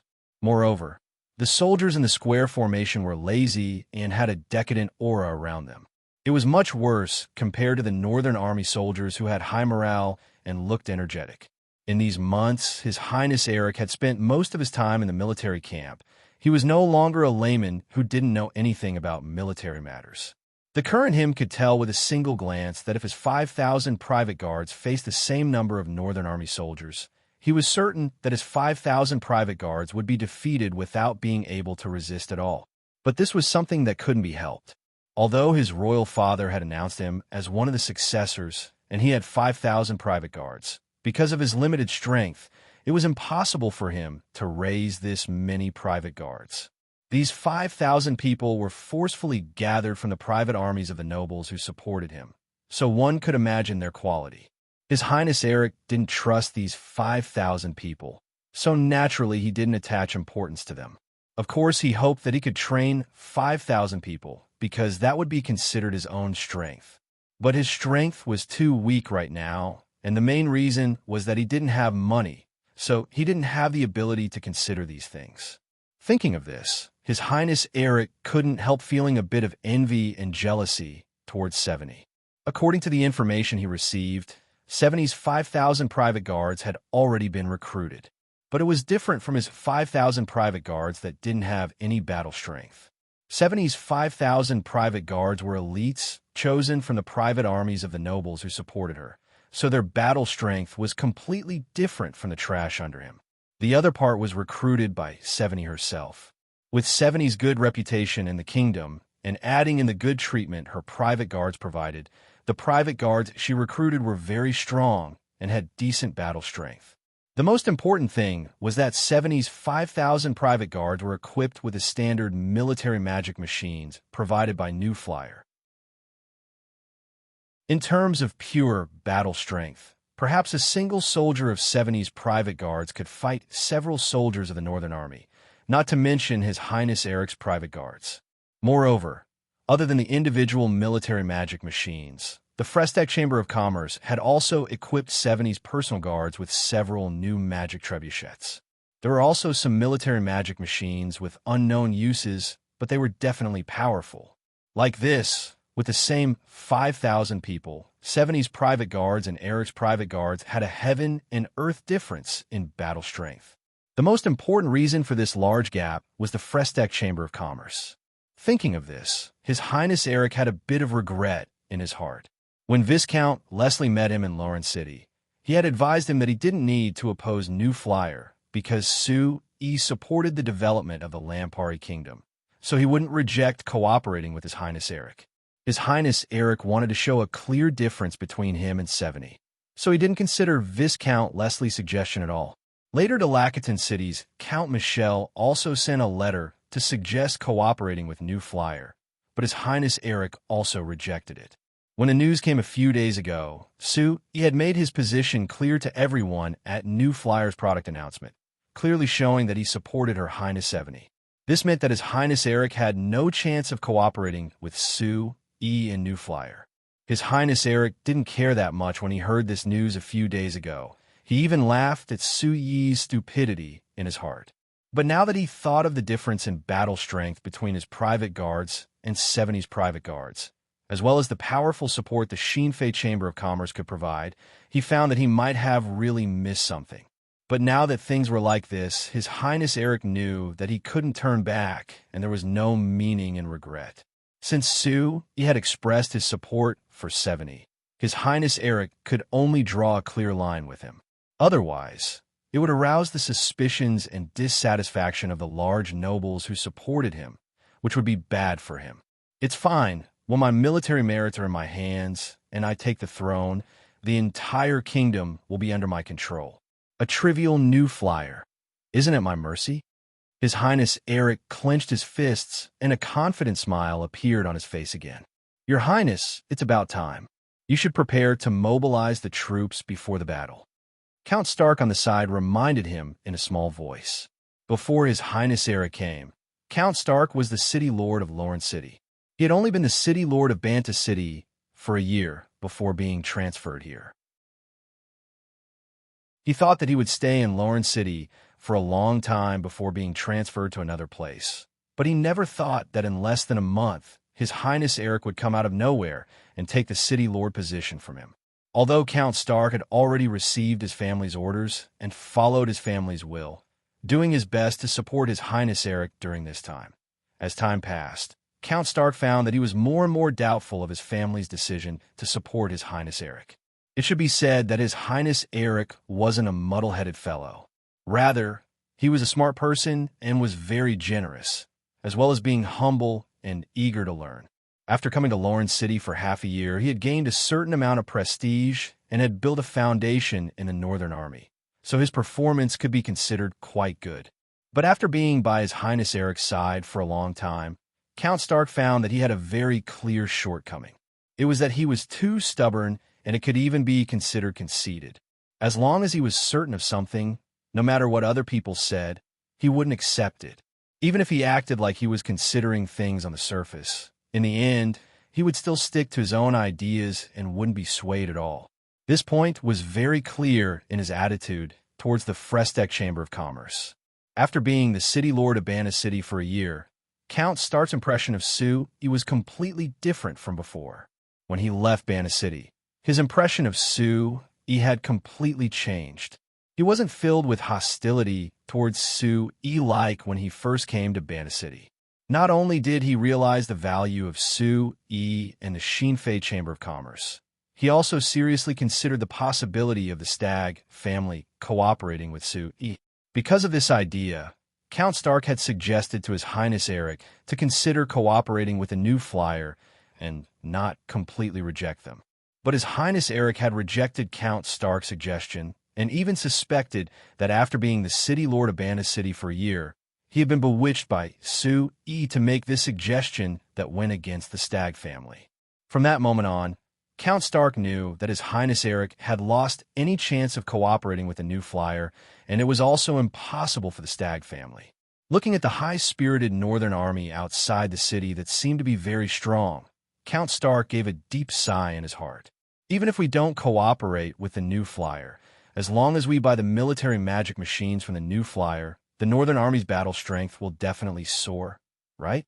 Rejecting the new flyer like this, is it really good? Chapter 504.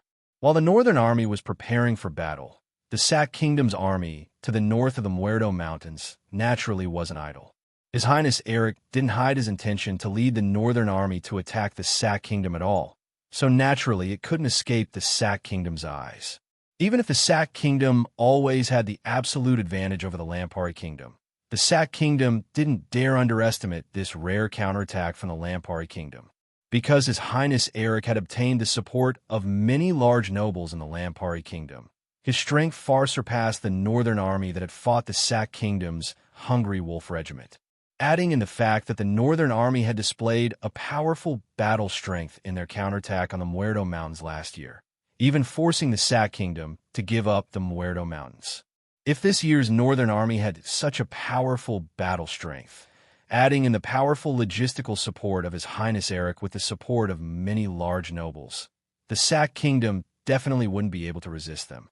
But for the Hungry Wolf Regiment's commander Chalon Linear, there was a decisive piece of good news. It was that through the reports, because the new Flyers chairman Sue had expressed his support for Her Highness 70 a month ago, in order to show that he had a different stance, His Highness Eric had refused to purchase soldiers and military magic machines from the new Flyer. In the current Northern Army, other than the military magic machines they bought last year, there were some military magic machines that the Lampari Kingdom's Army headquarters had bought from the new Flyer and given to the Northern Army. The Lampari Kingdom's Army headquarters had always been poor, and adding in the fact that the Lampari Kingdom's King Lampuri XIII had always been very greedy toward His Highness Eric's counterattack, the Army headquarters didn't give the Northern Army that many military magic machines, so it couldn't increase the battle strength of the Northern Army. Commander Linear's greatest worry for the Northern Army came from these mysterious military magic machines, especially those powerful magic trebuchets, which he still couldn't find a way to deal with. If Prince Eric relied on the full support of those large nobles to equip the Northern Army and his other troops with military magic machines, Linear didn't even have the confidence to resist. Haha, it's a good thing that this prince is an idiot. Talking about different sides in a war is simply breaking one's own hands and feet. Linear slapped the map on the table and laughed loudly. When this idiot leads the poor Northern Army here, brothers, we must teach them a lesson and avenge last year. The other officers of the Hungry Wolf Legion in the meeting room cheered. Seeing the morale of his colleagues high, Linear nodded with satisfaction. Although they were caught off guard by the Lampari Kingdom's Northern Battlefront Army last year, and even lost the Muerto Mountains. But because they had the absolute advantage over the Lampari Kingdom for a long time, the Sack Kingdom, especially the soldiers of the Hungry Wolf Regiment, had a sense of superiority over the Lampari Kingdom.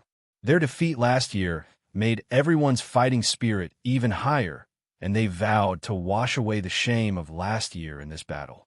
After discussing the details of the defense with a few of his subordinates, Chief of Staff Ivy Joao opened the door and walked in. Following behind him were a few of his personal guards. Linear's eyes couldn't help being attracted by the thing that Joao's personal guard was holding. What is this thing? Seeing the square thing in the guard's hand that looked like a box wrapped in iron that was glowing with silver light, Linear asked in a surprised voice. Good thing. Joao revealed a faint smile. He had the guard place the iron box on an iron shelf on the wall of the room before taking out a small, white rectangular box made of an unknown material from his pocket. He asked Linear, "Hey, Linear, do you feel hot or cold in this room?" Linear was even more confused. "What do you want to do?" "You'll know in a moment." Joao shook the small white box in his hand. Joao waved his hand. "Tell me first, do you feel hot or cold?" Linear knit his brows and looked at Joao with a bit of confusion. But he had worked with Joao for many years, and he definitely wasn't someone who fooled around. So after thinking about it, he pulled his collar a bit. "There are too many people in this room. I feel a bit stuffy, so it's a bit hot." "All right." Joao turned to look at the others in the room. "What about you? Do you also feel hot?" The others all nodded.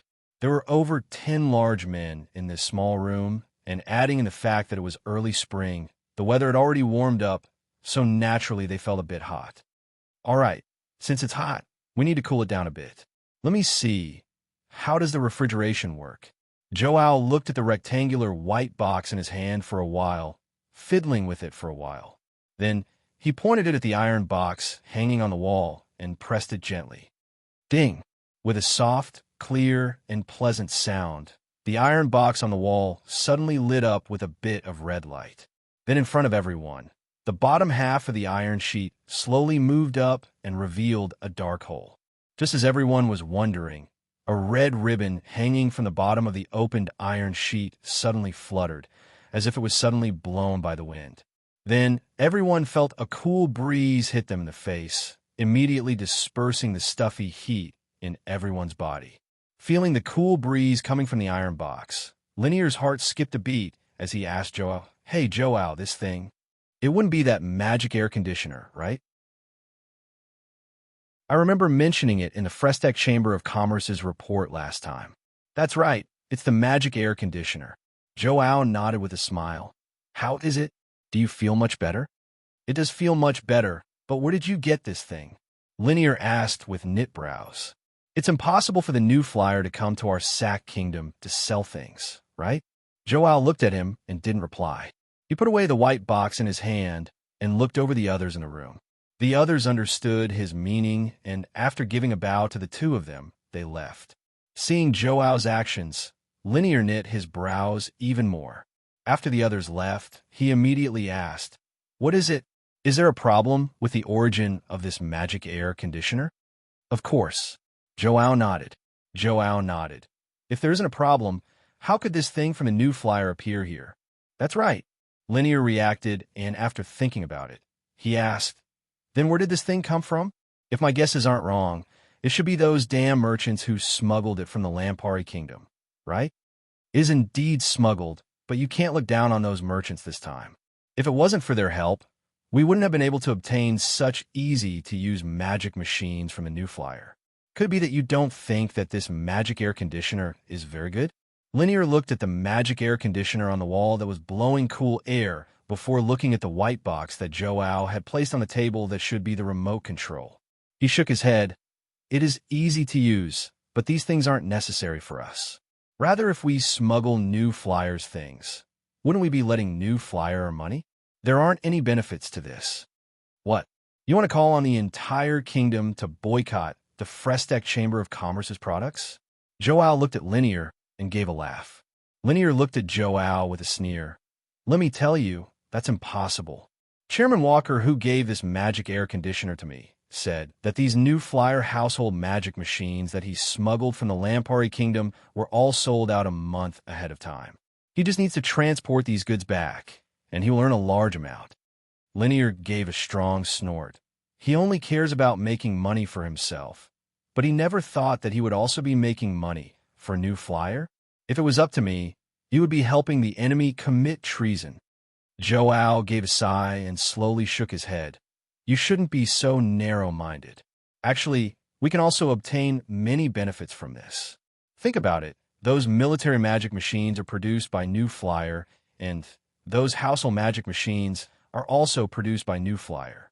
After obtaining these household magic machines, perhaps those old men of the Magic Academy can obtain some inspiration from these household magic machines, which will be very helpful to them in developing the military magic machines.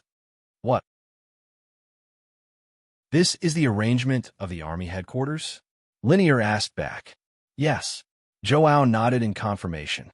Joao nodded. Other than importing a batch of new flyer goods, allowing the Magic Academy to obtain some research materials, we can also directly contact New Flyer through these transactions. You don't need me to tell you what benefits you can obtain from this, right? Linear thought for a bit before giving a nod. All right, I can understand the arrangements of the army headquarters. But according to what you just said, there are many people in the kingdom who want to buy the Frestec Chamber of Commerce's household magic machines. Wouldn't the Frestec Chamber of Commerce take a large amount of money from them? This doesn't seem good no matter how you look at it, right? Joao gave a shrug. There's no other way. New Flyers things are just that easy to use. Not to mention them, even unmoved. Right. I'm planning on having Chairman Walker bring some New Flyers magic machines to our army next time. I just don't know if he can get them or not. Linear was surprised. What do we need those household magic machines for? No, I don't agree. Don't reject it so quickly. Joao smiled and took out a piece of paper from his bosom. Joao revealed a faint smile. Look, this is an introduction to the various magic machines produced by New Flyer. Look, perhaps the magic air conditioner doesn't need to be equipped by the entire army, but I think we should get at least 10,000 of these magic lamps, right? Because it's easy to turn them on and off, there's no need to make a fire. It just needs a few magic crystals to last for a long time. There's also this magic refrigerator. It's almost summer, so the Army Headquarters Logistics Department needs to transport the meat and vegetables ahead of time. They need to be transported every once in a while, so it costs quite a bit on the road. If we have this magic refrigerator, we can store it for a bit longer and save quite a bit on transport costs. Speaking of transport, look at this transport magic car. This thing can carry several tons of cargo. It's the same as several large horse carriages. Moreover, this thing is much sturdier and faster than horse carriages. If the logistics department uses this transport magic car, we won't need to worry about logistics in the future. Of course, this thing is too big, so it wouldn't be easy to smuggle it in. There's also this magic stove. I feel that this thing is necessary. Because it doesn't need to be used, it can be used as a stove. With a magic rice cooker, it'll be countless times easier to make a fire. Whether it is in the army or in the wild, it's very useful. Of course, there's also this. Hearing Joao's introduction to the magic machines, although Linear was still struggling with the idea of helping the enemy, he couldn't help being attracted by Joao's introduction. Even if it was him, he had to admit it. The magic machines the Frestec Chamber of Commerce made, they really were too damn easy to use.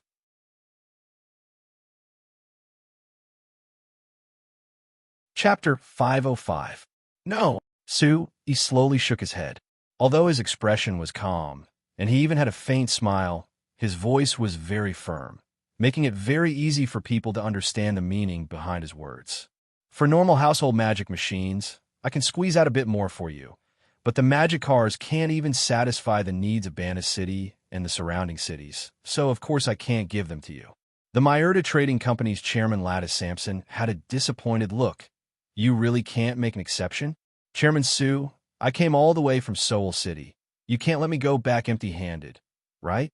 How could you be empty-handed? Sue, he pretended to be surprised.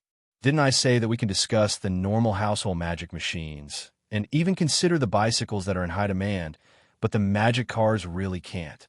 Our company can't satisfy the basic requirements of the local market, and we still owe a large order, so we can't accept any more orders. But the Sack Kingdom side said that as long as your new flyer is willing to sell, they can even buy it for 10,000 gold coins. Chairman Sampson still didn't give up. 10,000 gold coins for one. Chairman Sue, your large transport magic car is only selling for 5,000 gold coins, right? If you're willing to sell it for 10,000 gold coins, even if you take away the transportation costs and the possible risks, you can earn at least 2,000 gold coins per car. Aren't you moved by this?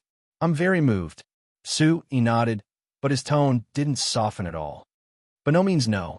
Our company's production capacity is limited, so we can't supply them. Is it really like this? Chairman Sampson looked at Sue with a doubtful look. After pausing, he said with a pleading look, Chairman Sue, can't you squeeze out a part of the order from this side? The other side is very interested in the transport magic cars, so if you can satisfy their request, I think it will be very beneficial for our future cooperation with them. Using some transport magic cars to strengthen the relationship between both sides, I think it's very worth it. Sue gave a sigh and spread his hands as he said with a helpless look, if possible, I also want to. But the reality was that it was impossible. All right, President Sampson, let's not talk about this anymore. Let's talk about the other types of magic machines you've ordered.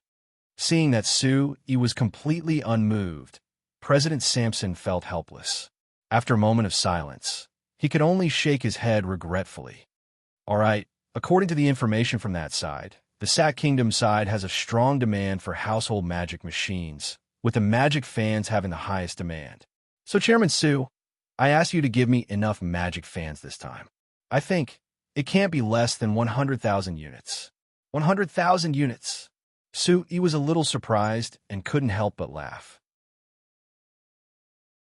It seems like after the people of the Sack Kingdom experience the benefits, their demand has exploded. It can't be helped. The weather is getting hotter. The magic air conditioner is rather expensive and not everyone can afford it. So the magic fan is the most popular household magic machine. Chairman Sampson also said with a smile, actually, it's very similar to the situation in our Soul City. Your new flyer production base has only changed the foundation, and there are already people in the city who want to order magic fans ahead of time. This is a good thing. As a merchant, seeing my products being popular, of course I'm happy. Sue said with a smile. Of course, of course. President Sampson nodded. President Sampson nodded. So, Chairman Sue, 100,000 magic fans is the minimum. As for the others, you need at least 5,000 magic rice cookers and around 5,000 magic stoves. As for the magic lamps, the demand is even higher, so you need at least 200,000 units. You also need to have a complete variety, including... Wait. Sue suddenly raised his hand to cut off Chairman Sampson. What's wrong? President Sampson was taken aback and frowned. Chairman Sampson knit his brows. Chairman Sue, is there a problem? Could it be that you want to tell me that these normal household magic machines, you can't even satisfy my request? That's not it. Sue, he shook his head. Of course, accurately speaking, you aren't wrong. Chairman Sampson was stunned before becoming a bit angry. Chairman Sue, you wouldn't be playing with me, right? Didn't you just say to me that we could discuss these household magic machines? Now that I've just placed an order, you're saying that you can't satisfy it? Don't forget, you were the one who took the initiative to cooperate with our Soul City company to smuggle your company's magic machines to the Sack Kingdom. Now that we've just started cooperating, you have this kind of attitude? I've really misjudged you. Sue, he wasn't moved at all. He waved his hand and said with a faint smile, Don't be angry. Let me finish first. My meaning is that although our new flyer can provide all the goods you've requested, I hope that Chairman Sampson can consider another cooperation plan. That is to give a portion to other companies other than our Sheenfei company. Other merchant guilds? Sampson was puzzled. Chairman Sampson was a bit confused. Chairman Sue, it's impossible that you don't know the profit from selling to the Sack Kingdom, right? You want me to give a portion of the profits to other companies? Could it be that your new flyer doesn't want to earn money? Earn money? Of course we want to earn money. Sue, he said with a smile, but I'm not just thinking about our new flyer earning money. Rather, we should all earn money together. What do you think? Chairman Sampson looked at Sue for a while before shaking his head with a doubtful look. I really don't understand what Chairman Sue is thinking. If you took the initiative to propose this, it isn't impossible since the household magic machines of the other companies are cheaper. Although the quality and performance are a bit worse than your Shinfei brand, those fellows in the Sack Kingdom can't tell, so I can earn more by selling to them. But Chairman Sue, if you do this, your new flyer's profits will decrease by quite a bit. Are you certain you want to do this? I'm certain. Sue, he nodded, not looking like he was joking at all. Moreover, I have another request, which is that according to the pricing of the various brands of magic machines in our Lampury Kingdom, the various brands of magic machines sold to the Sack Kingdom should also have the same pricing. That means, even if it's sold in the Sack Kingdom, your Frestek brand household magic machines are sold at a higher price than the other brands? Chairman Sampson had a confused look. Chairman Sampson was a bit confused. Chairman Sue, the people of the Sack Kingdom have never used household magic machines before, so when they see the same thing, they will definitely buy the cheaper ones. Don't blame me for not reminding you. If you do this, it won't be good for your Shinfei brand to open the market in the Sack Kingdom. I understand. This is the sales strategy of our company. Chairman Sampson looked at this for a while before he couldn't help shaking his head. He said with a sigh, Chairman Sue, I really can't understand you. Sue laughed and didn't comment on this at all. After considering it, Chairman Sampson finally accepted Sue Yi's suggestion. After all, it was like he had reminded Sue Yi, if he chose other brands of household magic machines, the cost of purchasing them would be much lower. If he sold them to the Sack Kingdom, the profit would be much higher, so he was clearly more willing to cooperate with this method. But of course, he wouldn't give up on the new Flyers products.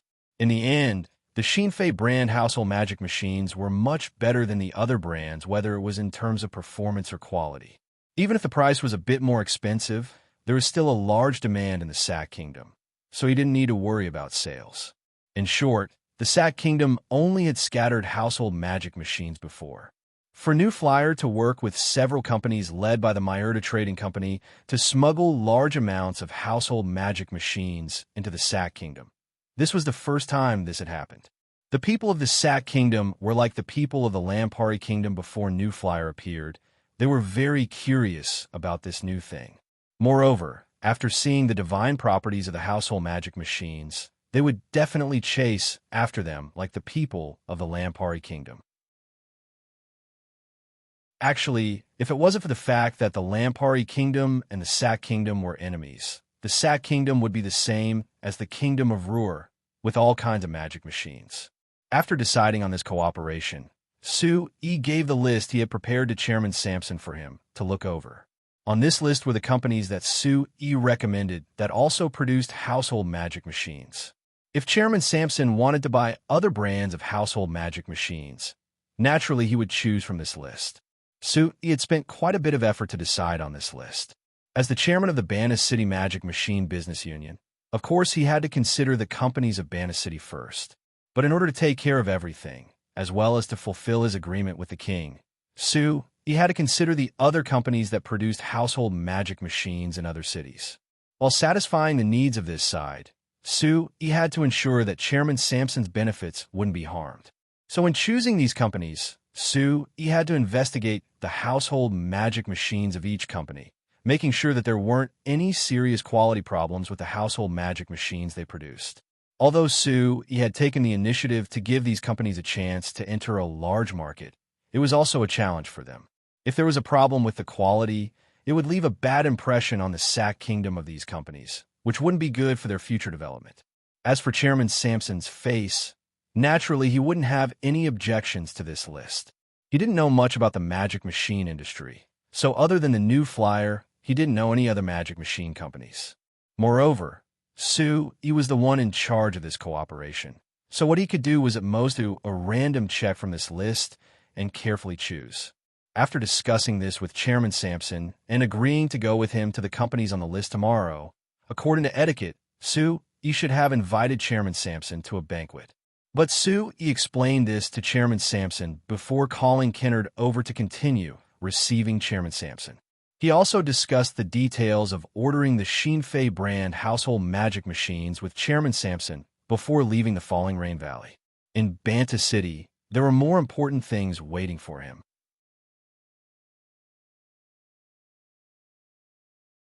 Chapter 506. New Flyer's newest bright white magic sedan slowly drove into the Falling Star Manor. The magic sedan stopped in the parking lot behind the gate. Sui opened the door and walked out. He couldn't help looking at the pure black magic sedan on the side and seeing the deep dent in the side door. He couldn't help giving a laugh as he shook his head. This magic sedan was Great Magician Camilla's personal car, and it had been in his hands for a full month. However, in just a single month, this magic sedan that cost 9,999 gold coins was riddled with holes. Not only was there all kinds of scratches on the surface, there were even large and small potholes on the body of the car. It could be seen what kind of abuse it had suffered in a single month. A month ago, New Flyer had released the magic sedan at their product announcement. Because of its comfort and speed, not only did it receive the praise of the nobles and merchants of Banta City, it was also welcomed by the nobles and merchants of the other cities of the Lampari Kingdom. In just a single month, the Frestac Chamber of Commerce had received over 3,000 orders for magic sedans. According to the price of 9,999 gold coins per magic sedan, just based on the magic sedan, New Flyer had earned over 30 million gold coins. Moreover, when a magic sedan was developed, it was aimed at the high-end market, so the price was simply too high. Actually, the cost of a single magic sedan was less than 4,000 gold coins. This meant that with just a single magic sedan, New Flyer could earn a large profit of over 6,000 gold coins. If there were 3,000 of them, that would be a terrifying 18 million gold coins. When Seabass made this statistic, other than Sue, who was already mentally prepared, the other high-level members of New Flyer were all stunned. Even Kennard, who came from the Emma family and knew more than normal people, was shocked by this number. It had to be known, even the Walmart Chamber of Commerce only had a net profit of less than 30 million gold coins a year. However, the Frestac Chamber of Commerce had received an order with a profit of 18 million gold coins in just a single month. Compared to this, New Flyer's profit creation speed was simply unparalleled. Of course, receiving orders in a single month didn't mean that New Flyer earned this much in just a single month. With New Flyer's pitiful production capacity of less than 100 magic sedans a month, it would take at least 2 years for them to earn a large profit of 18 million gold coins. As for production capacity, this was the thing that gave Sue the biggest headache. New Flyer didn't worry about not receiving orders at all. They had always been worried about too many orders and not having enough production capacity, so there were many orders that couldn't be finished in time. Although because of New Flyer's absolute lead, which was close to a monopoly, even if they couldn't finish the orders in time, the other side couldn't do anything and could only patiently wait. This wasn't a good sign. So even if Sue wasn't willing, from Kennard to the normal workers in New Flyer, they all took the initiative to work overtime. So now the factories in New Flyer didn't have any holidays, and the average working time was very long. Although this meant that New Flyer's business was booming, and Sue as the chairman should be happy to see this. From his personal point of view, he didn't want it to be like this. He still hoped that his workers could have normal rest time and not work all day long. Sooner or later, this would cause harm to their bodies. In an environment like Signs, it was impossible for him to force his workers not to work overtime, so he could only think of other ways to solve this problem. While thinking about this, Sue walked into the room. "Hey, you're back." Steele's voice pulled Sue out of his thoughts. He looked up and saw Steele sitting on the terrace outside the room. She was half lying on a deck chair and enjoying the strong but not hot sunlight of early spring. "Aren't you afraid of getting tan?" Sue teased her and walked over. He leaned over and kissed her on the cheek. Then he picked up his sleeping daughter from the stroller next to him. Babies who were 1 month old grew up very quickly. It had only been a day, but Sue felt that she seemed to have grown a lot since yesterday. Her facial features were more defined, and her face was rounder. Naturally, Her appearance was more well-defined. Steele, who do you think she looks more like? Sui asked casually. Steele stood up and looked at the daughter in Sui's arms. She thought for a bit and said, People say that daughters look more like their fathers. I think it's the same. Look at her facial features. They all look like yours. Look at her nose. It's just like yours. Is that so? Sui shook his head. It's not good to look like me. She's a girl, so of course she should look like her mother. It's best if she grows up to be a beauty like you. Don't you think so, baby? Although she was already tired of hearing praise for her appearance, Steele still revealed a happy smile. She teased her daughter's face and said with a faint smile, If she really grows up and becomes beautiful, she will definitely move the hearts of countless boys. When that time comes, who knows which boy will benefit? Sui's expression slightly changed, and he gave a soft snort. She's still young. There's no need to consider this kind of thing. Steele looked at Sui, like she could see through Sui's thoughts. She pursed her lips into a smile. Sui looked at Steele. When he was about to speak, great magician Camilla came out of the room. Hey kid, it's good that you're back. I was looking for you. Seeing the expression on great magician Camilla's face, Sui felt that something was wrong. However, he had nowhere to hide, so he could only brace himself and say with a smile, I just saw your magic sedan in the yard. You really are back. What? Do you need something from me? It's related to that magic sedan. Great magician Camilla said with a nod. Great magician Camilla nodded. I don't know what happened, but this fellow couldn't start no matter how I tried. I asked Camby, and he told me that there was a problem with the engine, so he wanted me to find time to fix it for him. Sui couldn't help rolling his eyes.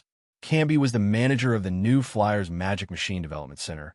He could be considered one of the top magic mechanical engineers in New Flyer. He had countless important research projects on his shoulders, but now he was being used as a maintenance worker by great magician Camilla. But of course he didn't dare say his true thoughts, so he could only nod with a forced smile. Camby is more familiar with the magic sedan than anyone else. There's no problem finding him to fix it. There's no problem having him fix it, but the problem is that I don't have a magic sedan to drive in the next few days. I'm having a good time. Can you find me another one? Great magician Camilla said this with a relaxed look, but Sui couldn't help revealing a bitter look. He had just been thinking about the problem of not having enough magic sedans, but now great magician Camilla was asking him to give him another magic sedan for him to abuse. It had to be known there were countless nobles and large merchants in Banta City who were bitterly waiting for a magic sedan, but great magician Camilla was already planning on playing with a second magic sedan. Grandfather, without a magic sedan to play with, how about you play with a magic boat for a few days? Bordeaux and the others have just developed a magic boat that can reach 40 kilometers an hour, right? Great magician Camilla had a look of disdain. Too slow. It's only 40 kilometers an hour. What does that count for? You have to know, this magic sedan can reach 60 kilometers an hour at its fastest. It's much more interesting to drive. Sui was completely speechless. It was no wonder this magic sedan had become like this in just a single month. Great magician Camilla had been driving it at a speed that exceeded the standard. Coupled with his terrible driving skills, it was already a miracle that he was able to last a month before breaking down. After considering it, Sui said with a serious look, All right, grandfather, I'll have Camby and the others arrange another one for you. But can you pay attention to your driving this time? If it breaks again, it won't be convenient for me to arrange another one for you. You also know that whether it is Banta City or the other cities, there are quite a few people waiting for a magic sedan. What? Who dares steal from me? Great magician Camilla's eyes popped out. After pausing, he said with a nod, Relax, my skills are much better than before. It won't break that easily. Right, Sui, if we use the wind magic engine, I feel that there will be a limit to the speed of the magic sedan, so I've decided to join the Fire Magic Engine development team and participate in the development of the Fire Magic Engine. Sui was surprised before being overjoyed. Although the development of the Fire Magic Engine had already begun, because it was still in its initial stages, Sui had placed most of his focus on the Wind Magic Engine, so the development of the Fire Magic Engine had been very slow. Now that the development of the wind magic engine had some success, as well as the initial theoretical data and practical experience, Sui was planning on strengthening the development of the fire magic engine. At this time, Great Magician Camilla actually said that he wanted to join, which was no different from injecting the strongest propellant into this development team. With the addition of a Great Magician, the development of the fire magic engine would definitely be much smoother than the development of the wind magic engine. Although Great Magician Camilla was a top-grade researcher of the Academy of Magic, because of his special status, no one forced him to participate in any research, so it depended on his interest. He never thought that because he was interested in driving magic cars, he would take the initiative to develop the fire magic engine. With his current passion, he would definitely be very passionate about this work. This was a pleasant surprise for Sui.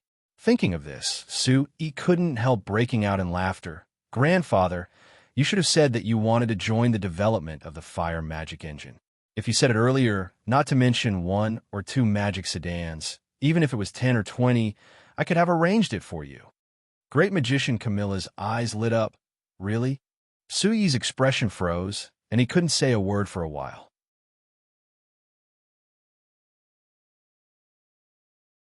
Chapter 507. At noon, a light gold magic sedan with a unique design drove into Santon Manor.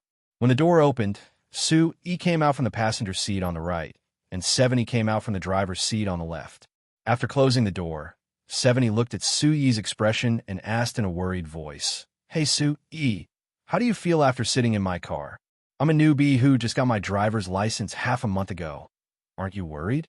Sui laughed. "How could that be? Although you're a newbie, you're very stable, so there's nothing for me to worry about. Then again, after sitting in Great Magician Camilla's magic car, I feel that no matter who drives the magic car, I won't panic at all." 70 couldn't help laughing. Regarding how bad Great Magician Camilla's driving skills were, not only had she heard Sui mention it several times, she had also heard Steele mention it several times. She had also received reports of Great Magician Camilla crashing here and there with his magic car, so she already had a deep impression of it. Now that she heard Sui say that a newbie like her was better than Great Magician Camilla's driving skills, 70 found it a bit funny, but she also found it a bit strange.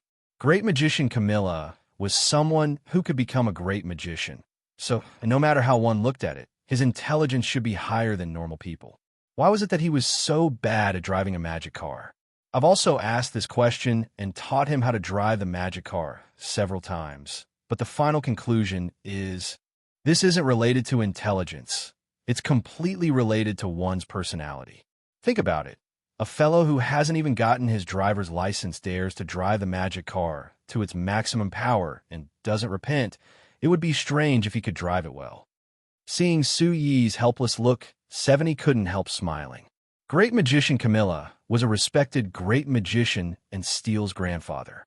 No matter what, Sui couldn't do anything to him, so he must have suffered a lot in this matter. It's not that bad. He is still a great magician, so he won't cause any accidents. At most he'll break a few magic cars, which I can still take. Sui gave a shrug. He looked at the magic sedan between them and asked, "Then what about you? I still haven't asked you yet. How does it feel to drive this magic sedan?" "Excellent." 70 nodded with a faint smile before praising without any politeness.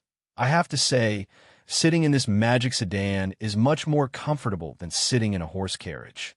Running on the road, there are almost no bumps, and the speed was very fast. It was also easy to operate. Ever since I got it, I've been wanting to drive it everywhere." "Really? If you like it this much, I think that His Majesty should also like it," Sui said with a smile. "Very good. Take a trip to the Falling Rain Valley in a few days, or tell me what His Majesty likes, and I'll have them make it according to His Majesty's preferences." Actually, 70's magic sedan was specially made by New Flyer for 70. Other than the unique light gold color, this magic sedan had been specially modified according to 70's figure. It was smaller than the other magic sedans made by New Flyer, and its lines were softer. It looked much more cute and was more suited for a young girl to drive. Sui did this other than flattering 70. It was also an attempt to open up the female market for magic sedans. It had to be known, for those truly rich nobles and large merchants, preparing a magic sedan for their women wasn't something that couldn't be accepted. All right, I'll give you the blueprints in a few days. 70 agreed with a nod. After hesitating a bit, she said, Sue, it's fine if you give one to Royal Father, but are you really not planning on giving it to my two big brothers? I don't know etiquette. Sue, he shook his head. I do plan on giving it to them, but the problem is, will they be willing to accept it? 70 fell silent.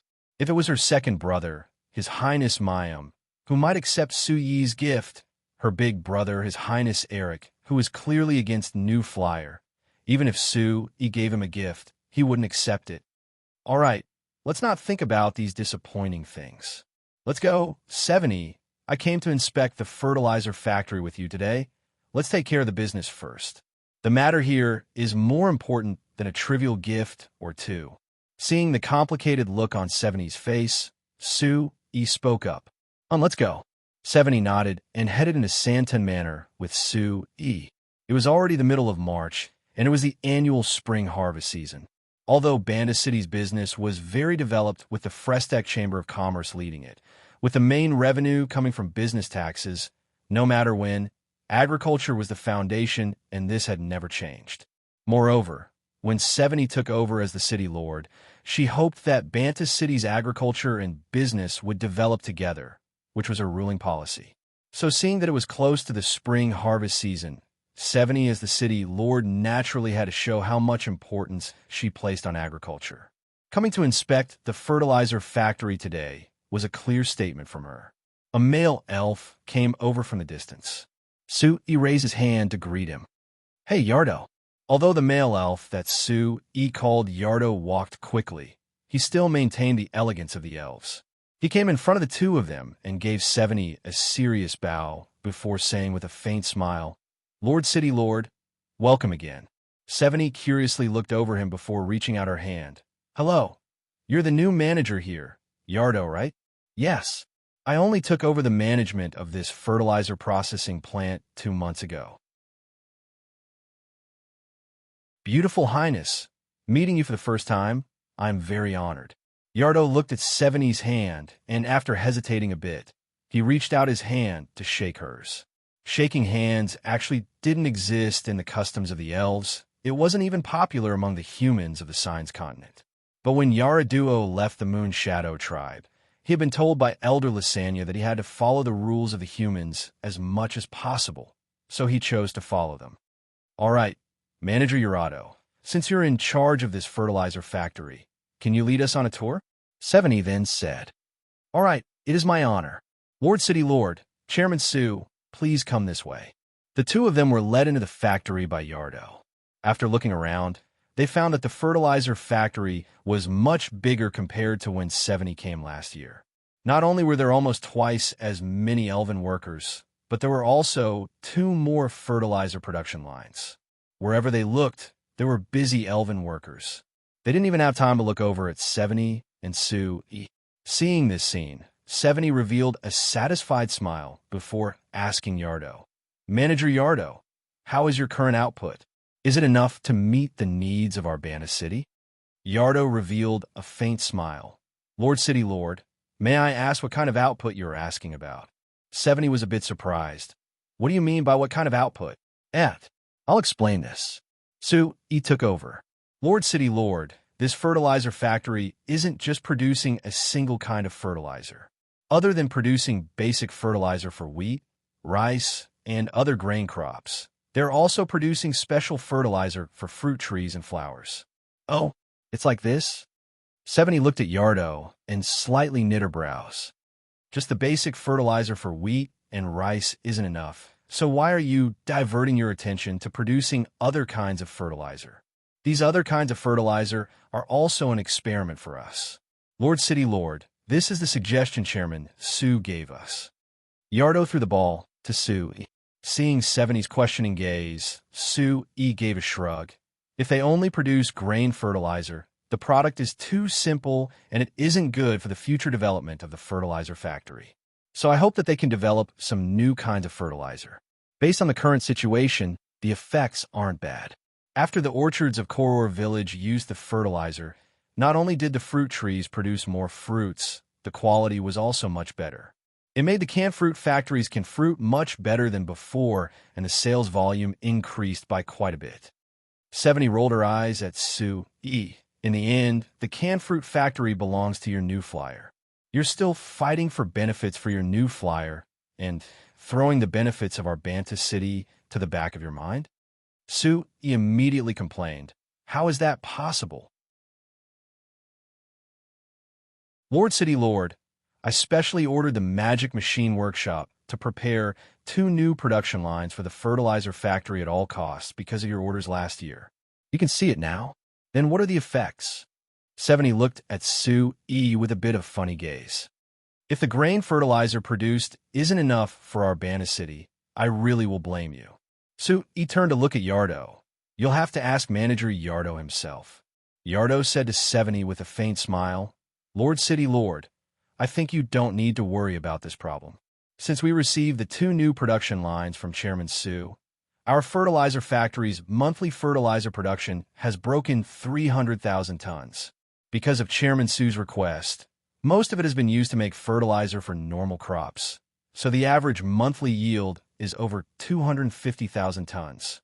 An average of 250,000 tons a month? 70 nodded. This should be good. Then do you think it can satisfy the needs of our Banta city? There's absolutely no problem. Yalato nodded with unusual certainty. Yardo gave a certain nod. In order to guarantee the needs of Banta city, we have a certain amount in stock each month. Currently, we have over 1 million tons in stock, and adding in the ones produced this month and next month before the spring plowing, we can even surpass 1.5 million tons.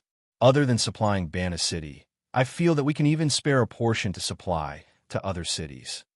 Don't be in a rush to supply to other cities. I'll have my subordinates calculate how much fertilizer Banta city needs first.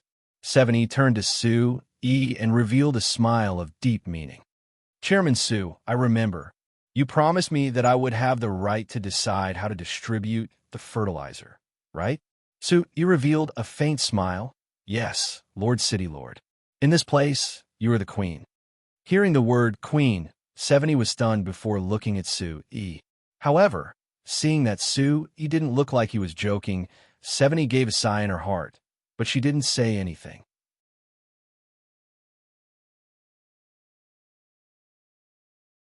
Chapter 508. It's very troublesome. 70 looked at Sue E. with a deep frown. Troublesome. Sue E. had a confused look. Half an hour ago, he came to Banta City because he had something to do, but he accidentally bumped into Baron Belil. He found that he was casually strolling around with a girl who came from who knows where, so he was very confused. He immediately ran to the City Lord's manor to ask 70 about it. It had been 3 days since 70's car accident.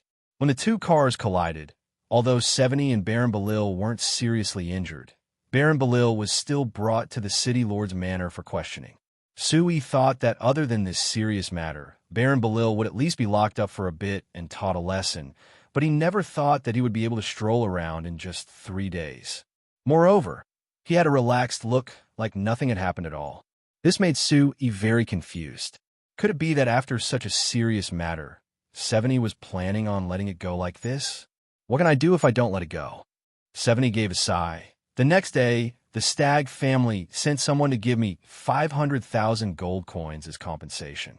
According to the rules between nobles, they had Baron Belil sincerely apologize to me.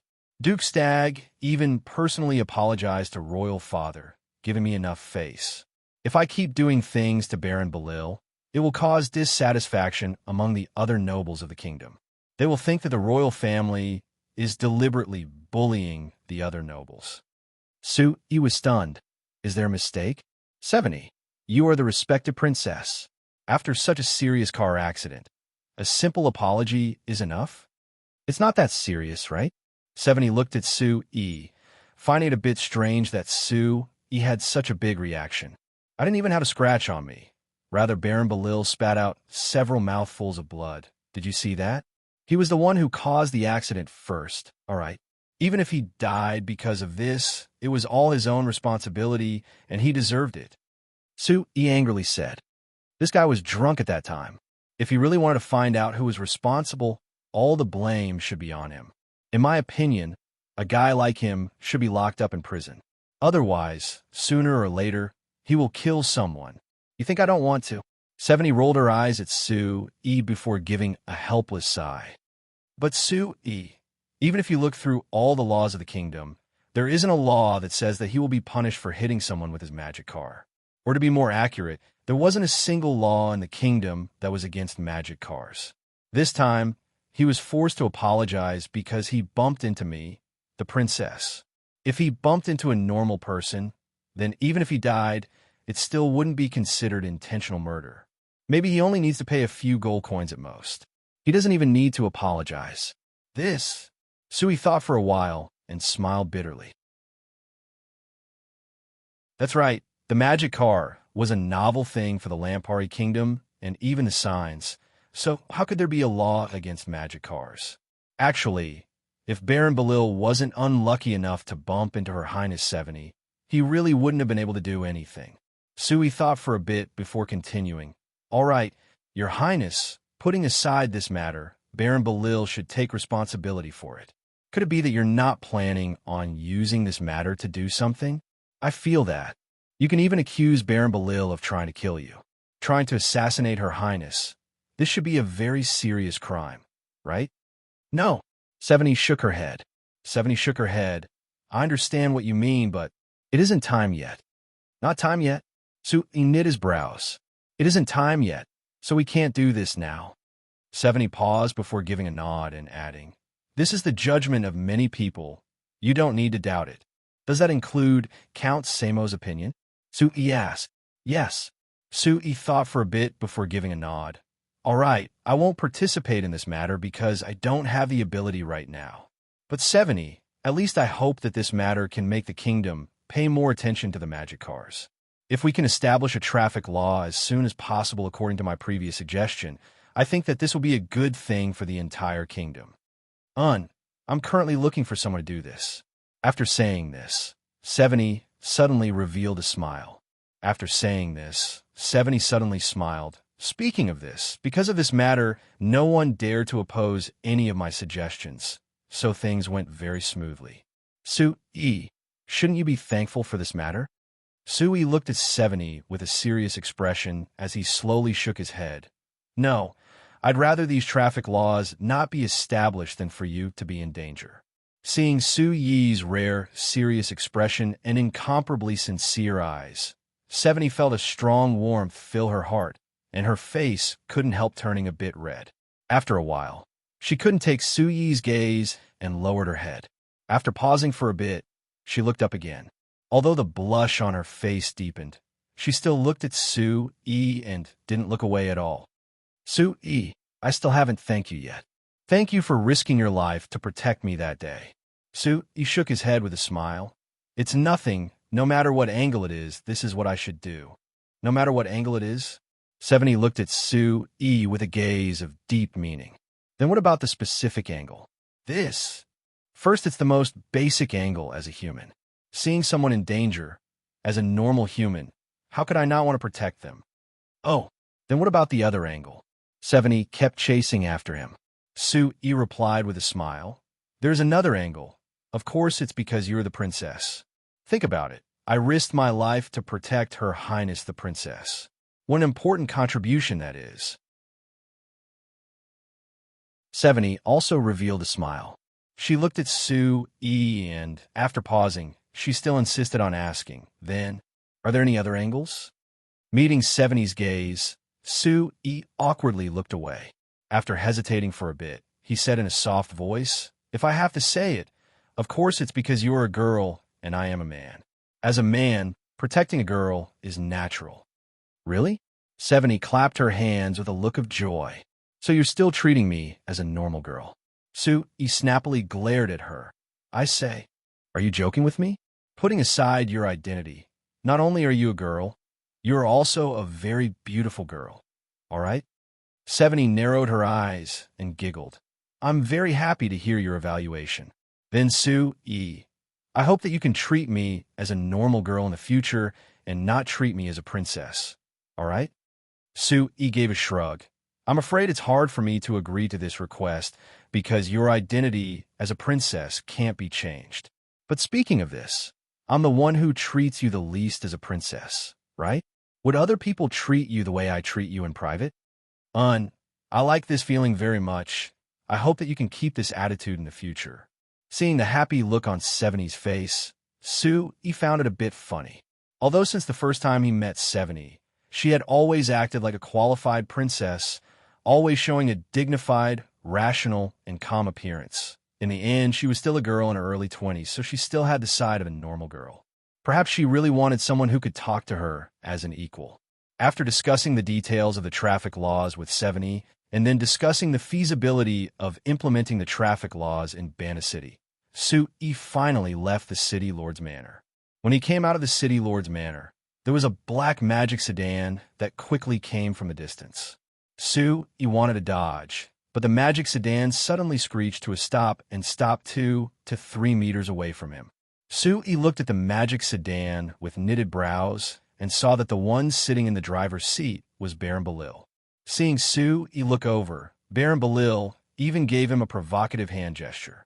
Su-yi gave a cold laugh and walked over to knock on the window.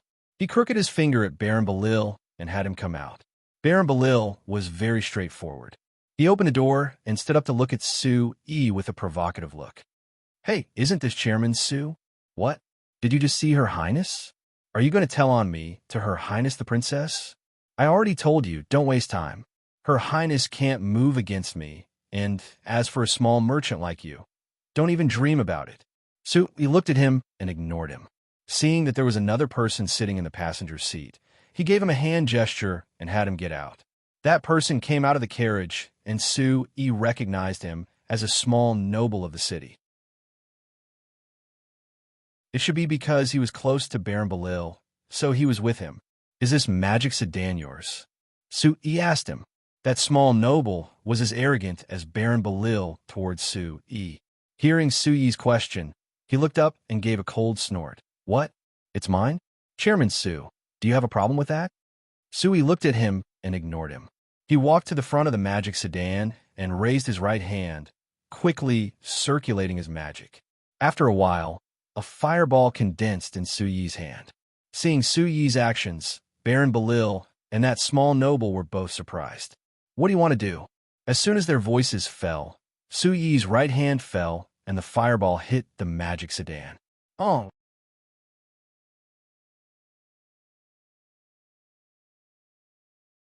Chapter 509. The intense explosion attracted the attention of everyone on the street outside the City Lord's Manor. Everyone looked at the back half of the magic sedan that had been destroyed by the fireball, and they were all stunned.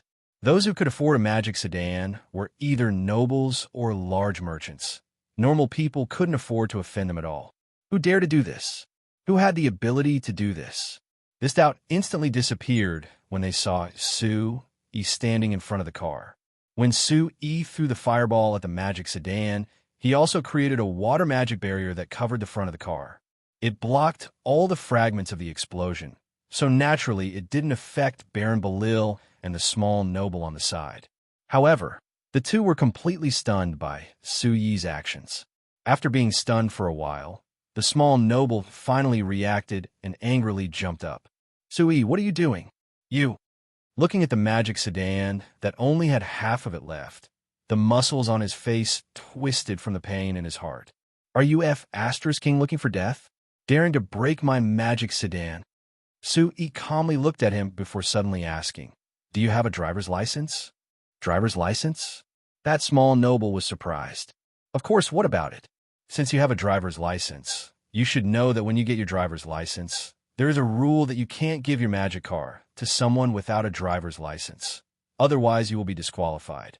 Now I'm telling you, because you have violated this rule, I, as the new Flyers chairman, will declare your magic sedan to be scrapped. If you have any objections, you can complain to the Banta City Magic Machine Business Union. That small noble and Baron Balil looked at Su-yi with looks of disbelief, like he was telling a big joke. I say, Su, Are you crazy? That small noble couldn't help angrily reprimanding. Just because I lent my magic sedan to Belil, you dare break it? You're King unreasonable. Even if I violated the rules and was disqualified from driving, you can't destroy my car, right? Baron Belil was also shocked and angry. You must be crazy. What qualifications do you have to break this magic sedan? Who gave you the guts? Besides, when did I not have a driver's license? I took the test a few months ago. He turned to look at Baron Belil. From a moment you hit Her Highness because of drunk driving, your driver's license was already invalid. Hearing Su Yi's words, the angry Baron Belil calmed down. He took a deep breath and pointed at Su Yi as he coldly laughed. Good, very good. Su Yi, you're determined to meddle in this matter, right? I'm warning you, you're just a small businessman. Don't think that you've really become a big shot just because you're a little smart, daring to intervene in this matter. Be careful that you don't even know how you died when the time comes. Su Yi gave a shrug and said with a relaxed look, I'm just following the rules. It's up to you how you want to understand it. By the way, Baron Belil, I have to remind you of something. Because you were drunk when you hit Her Highness that day, you've seriously violated the rules of the driving test. You can't apply for a driver's license for the next 5 years. Baron Belil's expression changed, and he glared at Su Yi before saying with a cold snort, Don't think that you can control everything just because you control the magic machines. Let me tell you, there are many things that you don't have the right to decide. After throwing this down, Baron Belil pulled that small noble away. That small noble pointed at the magic sedan in an unwilling manner, but he was pulled away by Baron Belil. Watching the two leave, Su Yi shook his head.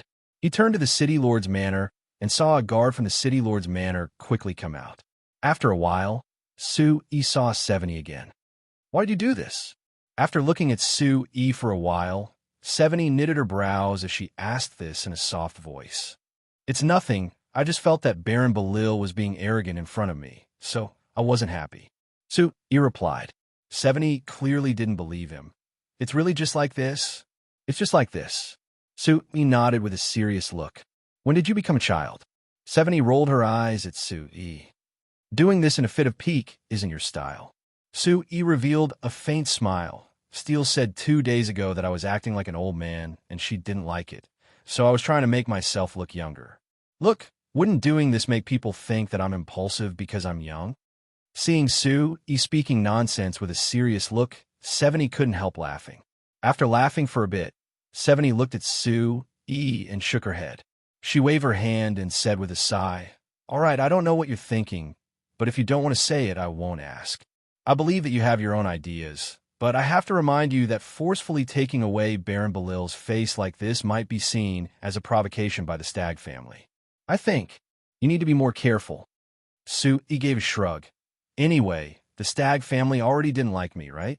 They don't care about adding another chip. Seeing that Su Yi didn't care, 70 said in a worried voice, Su Yi, the Stag family is the largest noble family in the kingdom. They are much stronger than you think. You can't look down on them at all, and you can't let your guard down. Su Yi revealed a smile and didn't comment.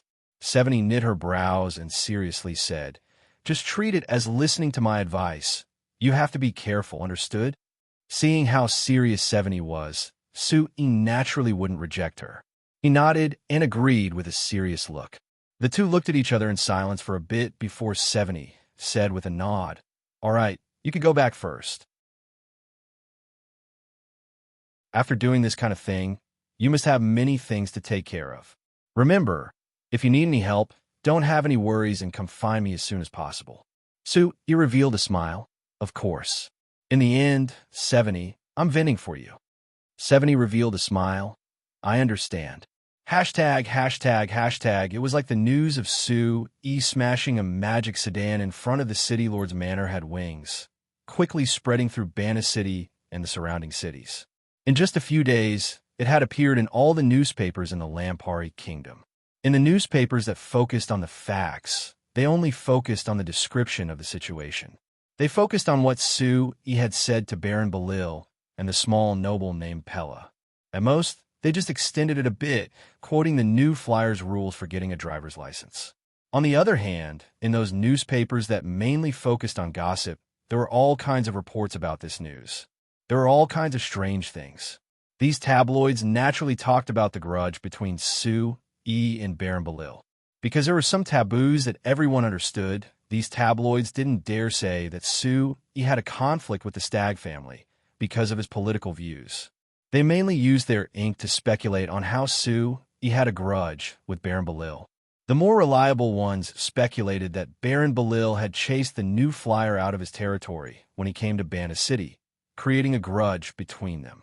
As for the less reliable ones, they guessed that Sue E and Baron Belil had formed a grudge because of love.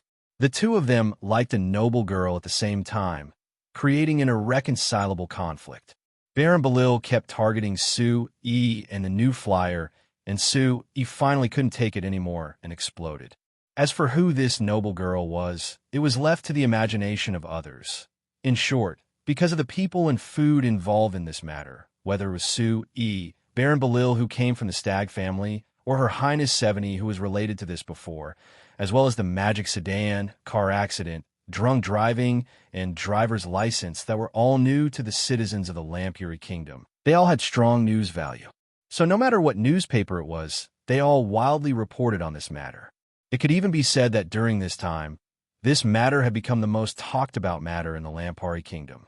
Sue E, Baron Belil, and the magic sedan became the most talked about terms. I say, Sir Chairman, it can't be that you already expected this result. So you did this on purpose, right? Kennard looked at the newspapers scattered on the table, as well as the data his subordinates had collected to show the influence of this matter. He couldn't help shaking his head with a sigh as he asked this to Sue E. Sue E revealed a faint smile and didn't reply.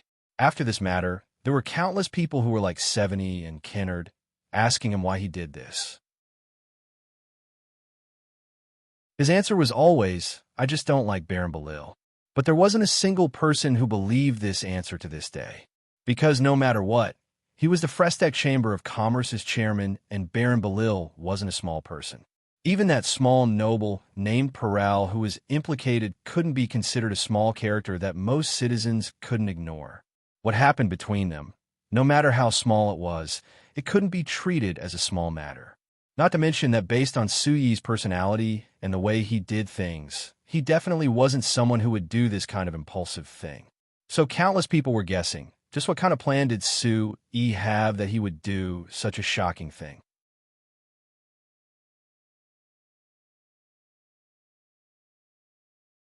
Chapter 510.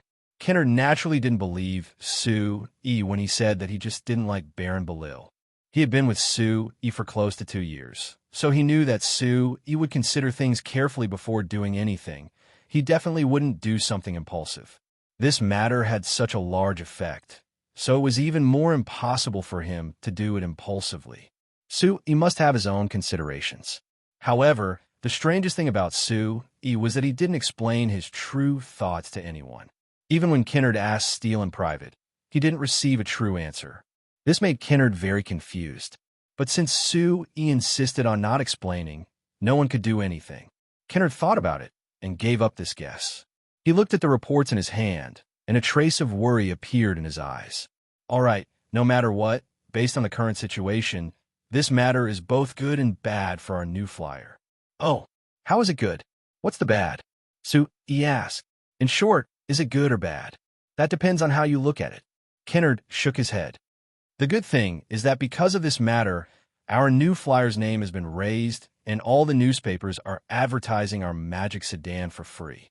I believe that everyone in the kingdom can accept the novelty of the magic sedan. Just based on this, it can save us quite a bit of time in advertising, right? Sue E said with a smile. Then this means that I've earned quite a bit this time. Kennard gave a bitter laugh. The problem is that the negative effects are very serious. Because of the influence of this matter, there are calls to boycott our new flyer's products in the kingdom.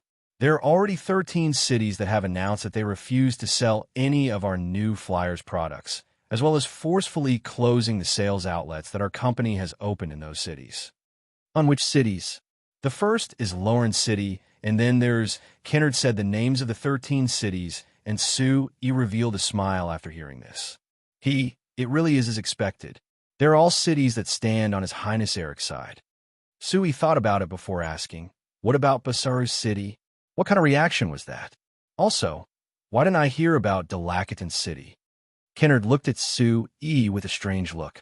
Basaru's city and Delacaton City didn't have any clear statements about this.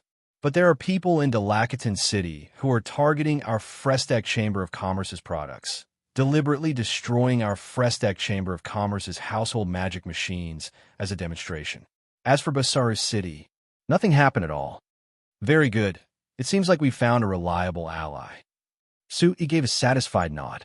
Sui, Sir Chairman, I feel that you shouldn't be too optimistic about the price comparison. It's fine if it's Basaru's city, but Delacaton City is just watching. Because there is another piece of bad news for us. I think that Delacaton City's watch will end soon. It won't be long before Delacaton City announces that they are boycotting our new flyer. The bad news you're talking about. Actually, for most people in our Lampari Kingdom, it should be very good news, right? Sui said with a smile. Kennard continued with a bitter smile. That's right. The wise and great Highness Eric has led the Northern Army to defeat the Sac Kingdom's army several times, and now the flames of war have reached the Sac Kingdom. This is the greatest battle achievement since our Lampari Kingdom was founded. It's enough to be written into history. This is, of course, very good news for most people in the kingdom. So we should be happy, right? After all, we are also citizens of the kingdom. How could this be bad news? Sui said with a faint smile. Kennard couldn't help shaking his head. He didn't believe that Sui didn't know how important this matter was to the new flyer. The reason why there were so many cities boycotting the new flyer was mostly because of this news. Because His Highness Eric had made such a shocking achievement. Many cities that were wavering before couldn't wait to show their loyalty to His Highness Eric. There were even many city lords and large nobles that expressed their willingness to support His Highness Eric taking the throne. His Highness Eric had a lot of support in the kingdom right now, so his fame had surpassed Her Highness 70s. He was the only choice for the throne. However, the king didn't say anything about this. He just sent a congratulatory letter to the Northern Army and didn't mention His Highness Eric at all, which was really thought-provoking. So, it's still too early to say. These cities jumping out this early might not be a good thing. Sui revealed a confident smile as he asked Kennard. Kennard, there are so many cities in the kingdom that are boycotting our new flyer's products. How were our sales last month? Kennard's expression became even more strange. According to the statistics, our household magic machine sales last month were 17% higher than the previous month, and the Magic Machine Workshop sales were 28% higher.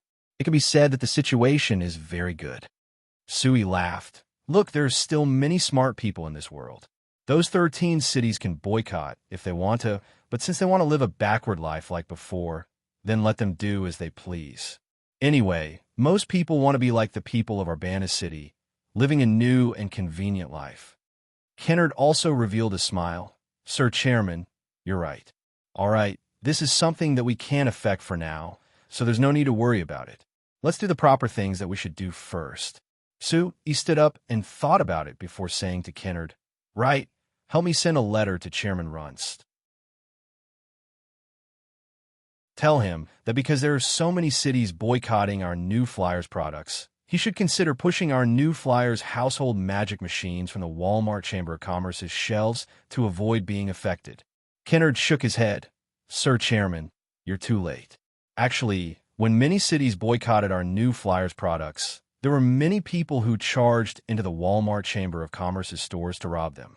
Therefore, the Walmart Chamber of Commerce has lost at least 300,000 gold coins worth of goods in half a month.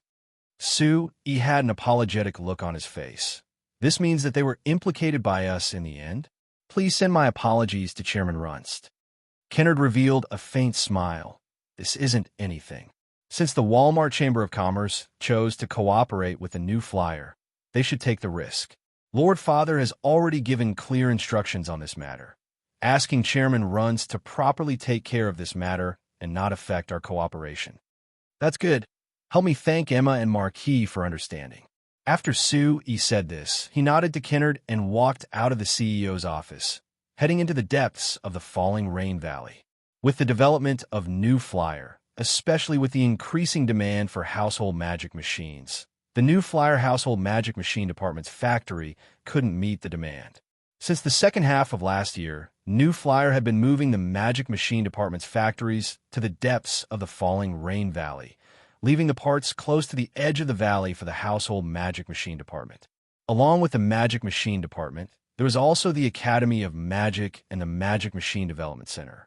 Moreover, it was different from the other factories that weren't strictly managed, allowing outsiders to enter. The Academy of Magic and the Magic Machine Development Center didn't allow outsiders to enter. Even if the employees of the other departments of New Flyer wanted to enter, they had to obtain special approval. Even if Sir Chairman Sui came, he had to show his identification before being allowed to enter. After giving his chairman's identification to the guard at the door, Sui nodded at the guard who greeted him. Then he looked over him and asked, "How does it feel to wear this new set of equipment?" The guard laughed and nodded. "It's very good. When I fought the dwarves with this set of equipment, I could beat most of them." "Oh, although I knew that the effects weren't bad, I never thought that it would be this good." Sui gave a satisfied nod. It had to be known that according to normal evaluations, a single dwarf's battle strength was equal to at least 5 normal human soldiers. The dwarves of the New Flyer Guards were the best of the dwarves. Any one of them was equal to 10 normal human soldiers. Now that this human guard was wearing the New Flyer's new set of magic defense equipment, he could actually beat most of the dwarven guards in a duel. The increase in battle strength could be considered quite exaggerated. No wonder Camby and Chief Saluka kept asking me to equip the dwarves with these new magic defense equipment, so it was because they couldn't beat you in a duel. Thinking of this, Sui broke out in laughter. "Then do you think that if the dwarves were to wear the same defensive equipment, would you still be able to beat them?" The guard immediately shook his head. "That shouldn't be possible. The dwarves are much stronger than me, so I definitely can't beat them. But I feel that no matter how strong the dwarves are, it will be hard for them to hurt me, so I might not lose." "Very good. That means that the effects of these magic defense equipment are very satisfactory." Sui nodded. He suddenly reached out a finger that had a trace of lightning as it quickly tapped the guard's chest.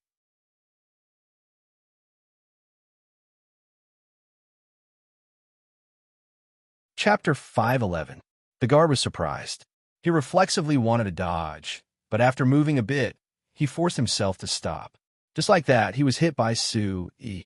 Arcs of electricity came from Sui's fingertips, and as soon as they touched the surface of the armor, there was a light blue glow that dissipated the arcs of electricity in front of his eyes. Very good. It seems like the magic protection is in place." Sui gave a satisfied nod as he reached his hand out to the guard. "Come, give me your weapon." The guard was surprised, but he immediately understood. He quickly gave his sword at his waist to Sui with both hands. "There's no problem, right?" Sui raised the sword and asked. "No problem." The guard forcefully patted his chest and said in a confident voice, "Sir Chairman, you can slash as much as you want. You definitely can't hurt me." Sui laughed. "All right, then I'll make my move." After saying this, he used strength in his hands, and the sword in his hand fell down, slashing at the guard's chest. Just like before, as soon as the long sword touched the surface of the armor, a light blue halo appeared on the armor and blocked the long sword. Sui felt like he was looking at something soft. Not only did he not feel the weight of the armor, he couldn't even use his strength, which felt very strange. Very good. Sui was even more satisfied. He took back his hand with a nod and returned the sword to the guard. He patted his shoulder before turning to head into the Magic Machine Development Center. "Sir Chairman." The guard behind him suddenly called out. Sui turned around in a daze. "Do you need something?" The guard hesitated a bit before saying with a smile, "Sir Chairman, can you add a few more people to the list of people going to the Black Rice Wasteland this time? Look, I'm wearing such good equipment and holding such a good weapon, but I'm just guarding the door all day. This isn't too good, right? If your hands are itchy, just say it. Don't you think it's too ridiculous to come up with such a reason?" He laughed and scolded.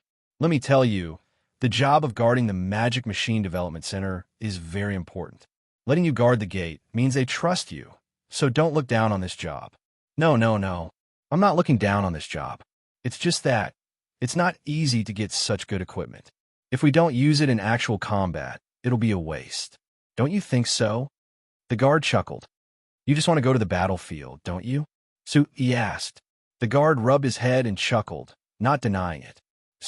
He couldn't help shaking his head. Don't worry. This trip to the Black Rice Wasteland isn't just to clean up those blind beastmen. It's also to train the troops and let you familiarize yourselves with the new equipment. I'll let each of you experience it, so naturally you won't be lacking. Just wait patiently. When the first batch of people comes back, it might be your turn. The guard raised his eyebrows and said happily, Really? Nonsense. He snappily glared at him. He was too lazy to care about him as he walked into the Magic Machine Development Center. When he walked through the gate of the Magic Machine Development Center, he heard a large pong sound. Turning to look, he saw that in the corner of the development center, there was a broken magic sedan that had crashed into an iron wall. Based on the fact that the front of the magic sedan had been locked together, it must have been very fast when it crashed into the wall. He walked over and saw the only elf engineer of the Magic Machine Development Center, Ilden, come out of the front seat. He shook his head, looking a bit dizzy. How is it? How is it? Camby and the other dwarven engineers on the side all came forward. Do you feel all right? Are you hurt? Ilden stood there for a bit before taking a deep breath. When he opened his eyes again, he had already returned to normal and said with a faint smile, There shouldn't be a problem. I don't feel like I'm hurt. The surrounding dwarves and human engineers all cheered at the same time. Great. Success. Haha. I never thought it would be this easy. This really is great. This really is great. The experiment was a success. Seeing the cheering engineers, he shook his head. He walked over and snapped. What is there to be happy about? The engineers were all stunned. They stopped cheering and turned to see E. Camby came over with a smile. Chairman, the safety system of the magic sedan has been developed. Why can't we be happy? Happy your head. He glared at him. Tell me, did you let Ilden sit in it the entire time? That's right. Among us, only Ilden's warning is closest to that of humans. Us dwarves can't. Camby replied with a matter-of-fact look. Camby said with a natural look, as for Karf and the others, they're all humans, so they can't take the experiments. You all. He shook his head and said with a sigh, You're worried that Karf and the others can't take it, but aren't you worried that Ilden can't take it? Camby was surprised. How could that be? Ilden is an elf. His body is even a bit better than us dwarves. How could he not be able to take this bit of impact? Isn't that right, Ilden? Ilden quickly nodded. Yes, Sir Chairman. The impact of the experiment isn't much to me. There's no problem. He gave a cold snort. So, you can experiment on living people? Camby, I'm warning you, you definitely can't do this in the future. Do you understand? Seeing how serious E was, with an unprecedented seriousness, although Camby didn't understand, he still agreed with an O sound. Actually, compared to you experimenting on living people, I'm more angry that you're clearly the top magic mechanical engineers of our company. So why can't you be flexible?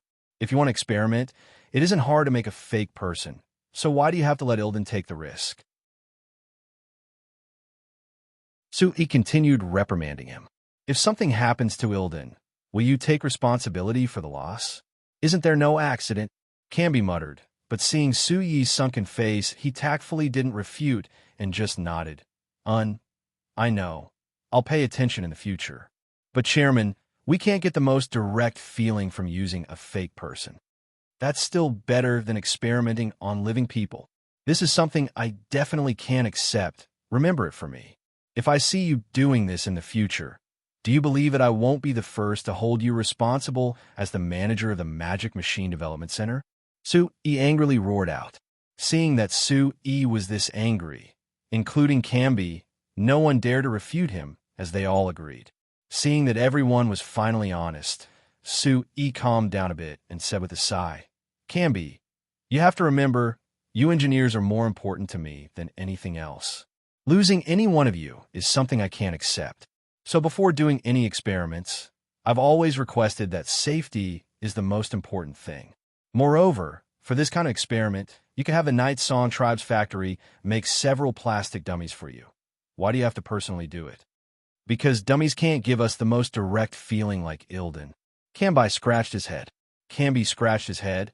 We don't want to waste time doing so many experiments. The dummies can't be injured or even die like Ilden. Su-yi said with a cold snort. Also, who said that the dummies can't give you the most direct feeling? I've always told you that the most important thing in magic mechanical engineering is detailed data. Although the dummies can't give you the feeling, you can control the quality of the dummy and infer the strength of the impact and the damage. Now that you've said it, I understand. Camby slapped his head. Camby patted his head. I really am stupid. This is clearly a very simple problem. We just need to have the Night Song Tribe's factory make a dummy with the same physique as a human. You aren't stupid. You just didn't think in this direction at all. Su-yi said with a cold snort. And you all, especially you Ilden. Camby had you do the experiment and you actually went. Didn't you think about your own safety? Ilden shook his head with a bitter smile. I really didn't think about it, because I felt that this bit of impact couldn't hurt me at all. That is because the magic sedans aren't fast enough. If we develop a super sports car that can reach several hundred kilometers per hour, could it be that you think you'll be fine after crashing into it? Su-yi asked. Camby's group was stunned. Several hundred kilometers per hour? How is that possible? Why is it impossible? Su-yi looked back at everyone. Camby glared at Camby. Before the appearance of the magic sedans, could you imagine a magic car going over 60 kilometers per hour? But 60 kilometers per hour and several hundred kilometers per hour are two completely different things. The fire magic engine and the wind magic engine are two completely different things. Su-yi said, let me tell you, Great Magician Camilla is already fully invested in developing the fire magic engine. According to the report from the Academy of Magic, they have already made a major breakthrough in the most important magic array research. As for you all, you should prepare to develop a magic car for the fire magic engine. Really? That's great. Hearing Su-yi give them a new task, the engineers didn't knit their brows and complain at all. Rather, they were all very excited and even began discussing how to use the fire magic engine on the spot. Seeing them excitedly discussing this, Su-yi's heart was filled with joy. It was because of this group of engineers who were very passionate about magic machines that New Flyer could make large strides in magic machine research, allowing him to get closer to his dream of creating a magic machine industry.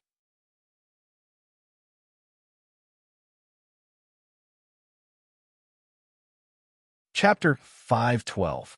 Actually, the new magic protective equipment the guard was wearing and the magic sedan's protection system Camby and the others were researching came from the same system. The reason was naturally because of 70's car accident. When he was designing the magic sedans, Su-yi wanted to install something like the airbags in cars on Earth to protect the driver. But because of the research and other problems, the first batch of magic sedans wasn't equipped with this. Moreover, from Su-yi's point of view, the magic sedans only had a maximum speed of 60 kilometers per hour. Even if the two cars collided, it wouldn't cause serious damage. Moreover, the facts were as he expected. In the month since the magic sedans were released, there had been several car accidents in Banda City. But because the car couldn't go fast at all and New Flyer used a new type of steel alloy to make the magic sedans, the consequences of the accidents weren't serious. As long as the seatbelt was fastened, at most it would hurt one's chest from the seatbelt. But 70's car accident wasn't the same. Because Baron Belil had been driving the magic sedan while drunk, he had maintained the highest speed and crashed right into them. So the impact was quite strong. Even if 70 and Baron Belil didn't encounter any accidents, thinking of how even Her Highness 70 almost had an accident, Su-yi wanted to prevent similar accidents from happening. So he ordered the Academy of Magic and the Magic Machine Development Center to research the magic sedans. In the end, during the development of the magic sedan's collision protection system, a human engineer was discussing this matter with his human friend who was a guard of the company. He suddenly had an idea that it wouldn't be bad to use the same equipment on armor. So in the end, the magic armor that Sue-E had put on the guards of the caravans was born. Sue-E had met this small accident on Earth before, so it wasn't strange. After giving some suggestions to Camby and the others about the magic sedans, Sue-E went to the Academy of Magic that wasn't far from the Magic Machine Development Center. When he came in, he bumped into a collie who was quickly running out. Sue-E was caught off guard and was knocked into her embrace. Chairman, why are you here? A collie jumped to the side like a frightened little rabbit. She had a panicked look on her face as she patted her little chest. Scared me to death. Sue-E found this a bit funny. You were clearly the one who bumped into me, all right? You were the one who was scared. Tell me, where are you going? Why are you in such a rush? I'm going. A collie looked over her shoulder before changing her words with a giggle. I'm not telling you. Sue-E couldn't help laughing. Sue-E, you're going out during work hours, and you dare hide it from me. The chairman? You don't want to keep working? What? Sir Chairman, you want to fire me? A collie looked like she had nothing to fear. Sue-E helplessly shook his head and waved his hand. All right, if you're not willing to tell me, then scram. Don't be an eyesore here. A collie gave a laugh and gave a bow to Sue-E. Understood. Reporting to Sir Chairman. I'll scram now. Seeing a collie run out of the Academy of Magic, Sue-E rolled his eyes and headed to Evita's private lab. A collie? She should be going to see her little brother. Evita looked at Sue-E and said with a faint smile, her little brother seems to be taking his driver's test today, and she was worried. So she asked for leave for me yesterday. She said that she was going to cheer for her little brother today. She didn't dare tell you because she was afraid that you would scold her for not working properly. I'm worried about my little brother. Why would I scold her? Sue-E shook his head. Speaking of this, her little brother is only 15 this year, and he's taking his driver's test. If he passes, what does he want to do? Is he going to be a transport truck driver? According to a collie, after her little brother saw you, he admired you very much. He said that he had to work under you. That way he could work in the same company as a collie. After getting his driver's license, he seems to be planning to enter our company's transport team and become a transport truck driver. Does he think that he can enter our company's transport team as he pleases? He slightly knit his brows. He's too young. He is still too young. I won't allow a child like him to drive the transport magic car all day. 15 isn't young, right? Evita looked at Sue-E with a bit of surprise. In many places in the kingdom, 15-year-old boys can already get married. Married at 15? Sue-E gave a snort of disdain. At an age where you don't know anything, why would you get married? Evita looked at Sue-E in surprise. Sir Chairman, then at what age do you think one should consider getting married? What to say? It should be at least your age, right? Sue-E looked at Evita, and his heart skipped a beat. He wanted to ask Evita if she had considered this before, but he suddenly remembered that Steele had mentioned that Evita was quite interested in him. So when the words reached his mouth, he quickly swallowed them back down. Seeing that Sue-E was hesitating, Evita seemed to have guessed something. Her face turned a bit red, and she turned away. After pausing, she asked in a soft voice, Sir Chairman, you suddenly came to the Academy of Magic. You should be asking about the progress of your research, right? Right. First tell me, how is your research on the magic airship going? Is there any progress? Sue-E tactfully changed the topic. It can be considered some progress. When talking about the magic airship, Evita's expression was much more relaxed. The Material Research Institute has introduced and developed a new type of alloy. The material is very light but very hard. Moreover, the magic conductivity is also quite good. It is very suitable to be used as the main material for the magic airship. Solving the material problem means that half of the problem is solved. Then what? Did you get Camby and the others to help you build a magic airship with this new type of alloy? Of course. Evita revealed a happy smile. Moreover, I have already used this airship for several experiments and completed 3-man flight experiments. The results are very good. Sir Chairman, wait, man flight experiments? Sue-E's expression changed, and he raised his hand to interrupt Evita. You mean you had people sit in a magic airship and fly into the sky during your experiments? That's right. Evita felt that Su Yi's reaction was a bit strange. Right now, the magic airship can be directly controlled by the magic airship. So, of course, there needs to be people sitting in the magic airship to conduct experiments.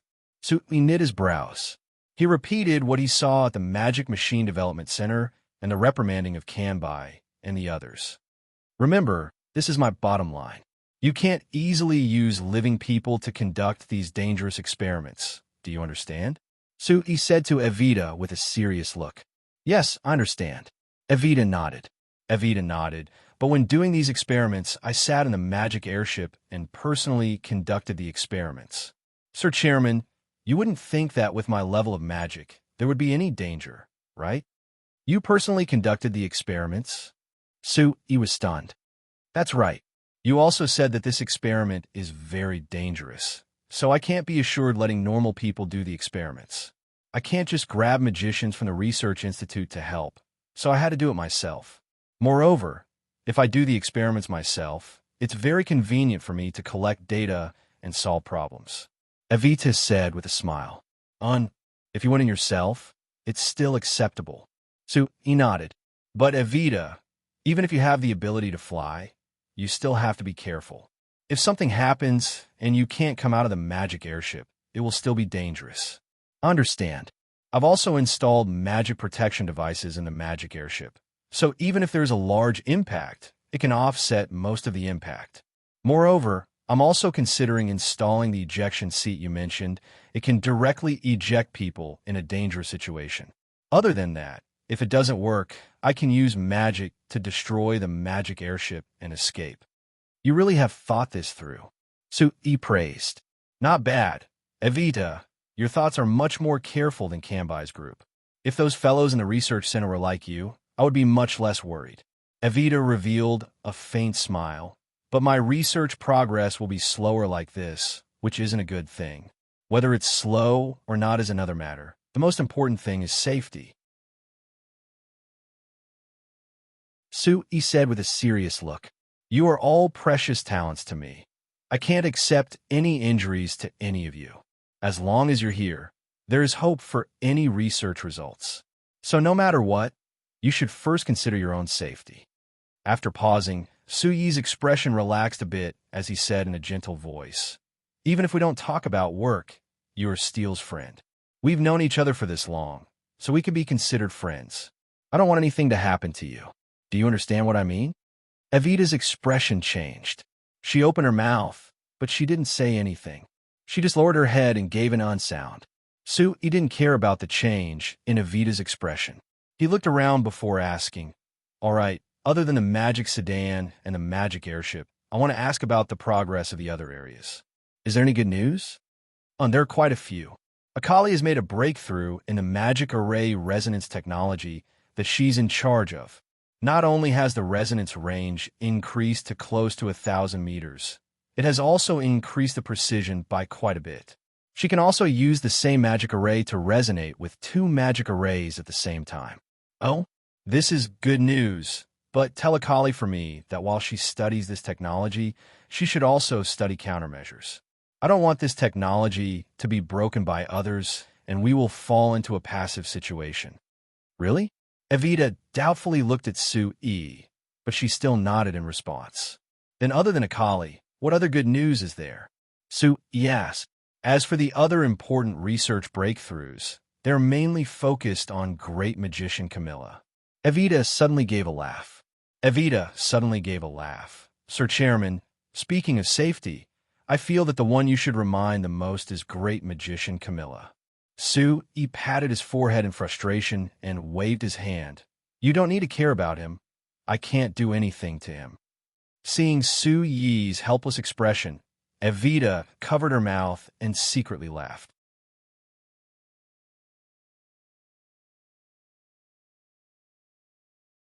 Chapter 5:13. The spring sun was bright and warm, but Lampuri 13th was bathed in this comfortable sunlight. But he didn't feel any warmth like normal. Rather, he felt cold, and he couldn't help tightening the thick blanket around him. Seeing Lampuri 13th's actions, Dima on the side couldn't help revealing a sad look. His Majesty's health was getting worse day by day. However, no matter how Dima tried to persuade him, he never relaxed for a moment. Every day, he continued to deal with official documents and all kinds of annoying state affairs as usual. It seemed that there was no difference every day when he had been the king for more than 10 years. Oh, there was a difference. His Majesty held court much less than before, and even if he did, it didn't last that long. Even if Lampuri XIII gave strict orders and Dima, as the manager of the royal palace, made a series of precautions for the people in the royal palace, the news of His Majesty's illness still couldn't avoid being spread. Now that this news had spread to all the nobles in Anvilmar City, it caused all the nobles in Anvilmar City to become restless. Right now, Anvilmar City looked as calm and prosperous as before, but under this calm, there were already undercurrents surging. Everyone was watching how His Majesty's illness was watching him, to see if he would die. Cuckoo. Lampuri XIII suddenly gave 2 coughs. Dima's heart tightened, and he quickly came forward. But he saw Lampuri XIII let go of his hand covering his mouth, and there was a shocking dark red color in his palm. Your Majesty. Dima's face turned pale. He called out, but he couldn't say anything else. Lampuri XIII looked at the large piece of blood in his palm and revealed a smile. He slowly took a handkerchief and wiped his hand before saying to Dima, "All right, don't cry like a woman. You know that I don't like seeing you like this." Dima wiped his eyes and gave an unsound. He took a deep breath and forced himself to calm down. But when he saw Lampuri XIII's face that was so thin that he couldn't see any flesh at all, he found that he couldn't calm down no matter what. Seeing the change in Dima's expression, Lampuri XIII knit his brows. "Don't just cry. Listen to me properly." Dima was surprised before coming back to his senses. He quickly stood up and stared right at Lampuri XIII. After following Lampuri XIII for over 10 years, he was very clear that whenever the king revealed this kind of expression, it meant that he was about to give an important order. First, send an order to Eric, Mayam, and Seveni. Call them back to see me. Dima grunted and nodded in agreement.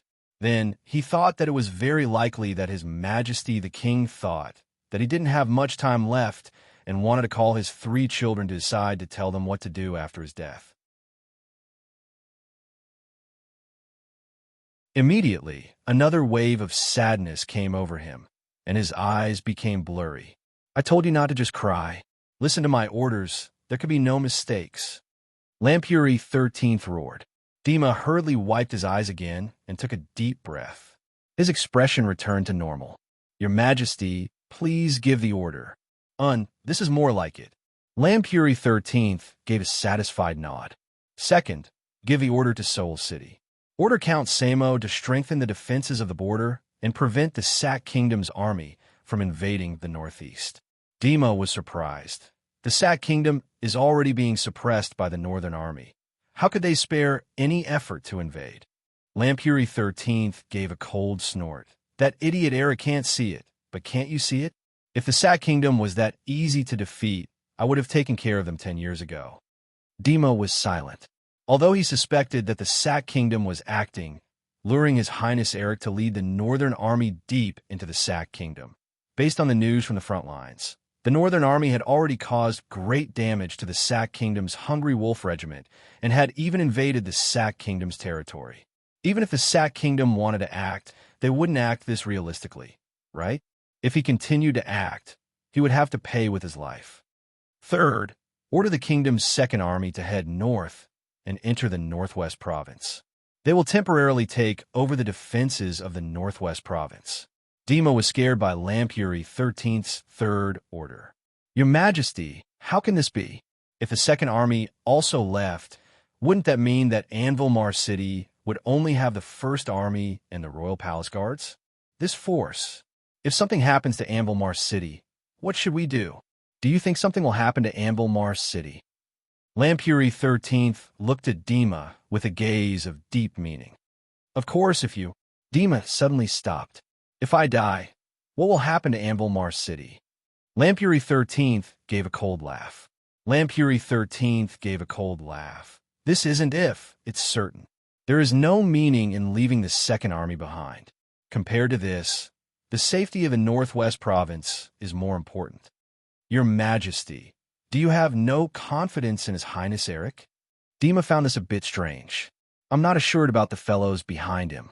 Lampuri 13th shook his head. Lampuri 13th shook his head. If they could really support the royal family in attacking the Sack Kingdom, why would they wait until now? In the end, that kid Eric is just a tool for them. Dima's expression became even stranger. Your Majesty, since you're clear on this, why haven't you made your decision yet? If you had decided on the successor ahead of time, I think that His Highness Eric wouldn't have been instigated by those nobles, right?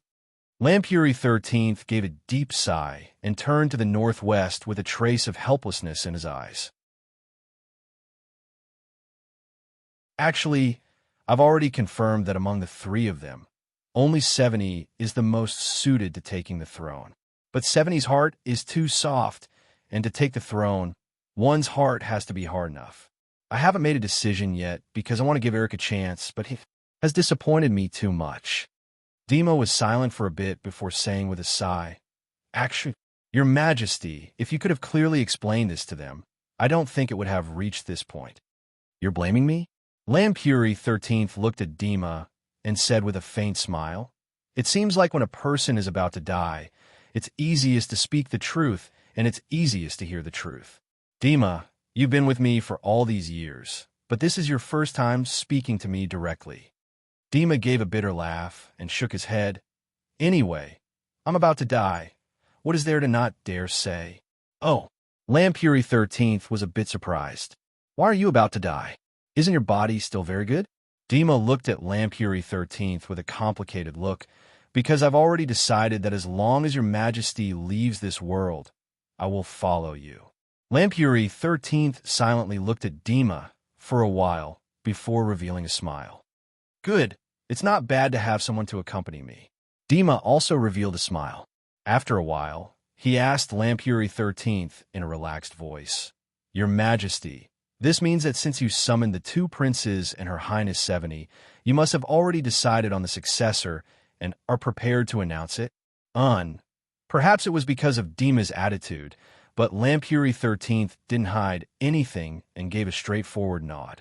Then, if my guess isn't wrong, it should be Her Highness Seveni taking the throne? Dima asked. Lampuri 13th gave a sigh. Eric has disappointed me too much and Mayim hasn't been capable enough.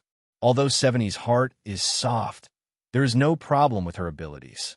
Moreover, she has a supporter that I care about very much, which is Su-E. Hearing Lampuri 13th mention the name Su-E at this time, Dima couldn't help being surprised. Your Majesty, is this Su-E that important to you? Of course, Lampuri 13th said with a serious look. If Su-E and the new flyer he founded could appear 10 years ahead of time, I would have supported him without any reservations because I'm certain that as long as he and the new flyer were given enough support, perhaps he could change the entire Lampari kingdom and even the entire continent. But it's a pity that he appeared at a bad time. I can only hope that he can properly help Seveni and slowly change the kingdom in the future. If Su-E knew that Your Majesty cared about him this much, I think that he would definitely be honored. That might not be the case. Don't look at how humble this kid looks. I can tell that he is very proud. Don't forget, last time those old fellows from the royal parliament wanted to strip him of his noble status, he treated it like it was a straw and didn't care at all. It's a pity I wasn't there. Otherwise, it would have been very interesting to see the expressions of those old fellows. Ha. After laughing twice, Lampuri 13th began coughing violently again. Your Majesty should drink some more medicine? Dima asked. Lampuri 13th knit his brows. After hesitating a bit, he nodded. All right, bring it over. Dima turned to the cabinet on the side and reached his hand in. When his finger touched a bottle in the cabinet, a complicated look appeared on Dima's face before he calmed down. After taking out the medicine, Dima brought the medicine over to Lampuri 13th. Seeing that Lampuri 13th was about to drink the medicine, Dima suddenly called out, Your Majesty, Lampuri 13th looked up in surprise. What is it? Dima revealed a very forced smile. Nothing, just be careful, it's hot. Lampuri 13th couldn't help shaking his head with a smile. He tested it with his mouth before drinking it all. However, when the medicine entered his stomach, Lampuri 13th's expression suddenly changed. His face became filled with pain before becoming filled with rage. He looked at Dima with wide-open eyes, but he couldn't say a single word. Dima gave a sigh and reached out to hold Lampuri 13th's shoulder, pushing him back onto the bed. Your Majesty, just rest well.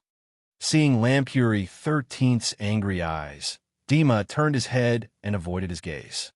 Your Majesty, I know that you have many questions in your heart. I can only apologize to you. When this matter is over, I will fulfill my promise to you and come to that world to accompany you. When the time comes, no matter what you want to do to me, I won't resist at all. Lampuri 13th suddenly opened his mouth and spat out a mouthful of blood that landed on Dima's face. After that, he fell back onto the bed and didn't make a single sound. Seeing Lampuri 13th's wide-open eyes, as well as the unwillingness and anger on his face, Dima gave a deep sigh. He reached out to close Lampuri 13th's eyes and pulled a rope by the bed. After a while, a tall and sturdy figure came into Lampuri 13th's palace. Manager Dima, it's been hard on you. Dima looked at this person without any expression. Duke Stag, it's been hard on you.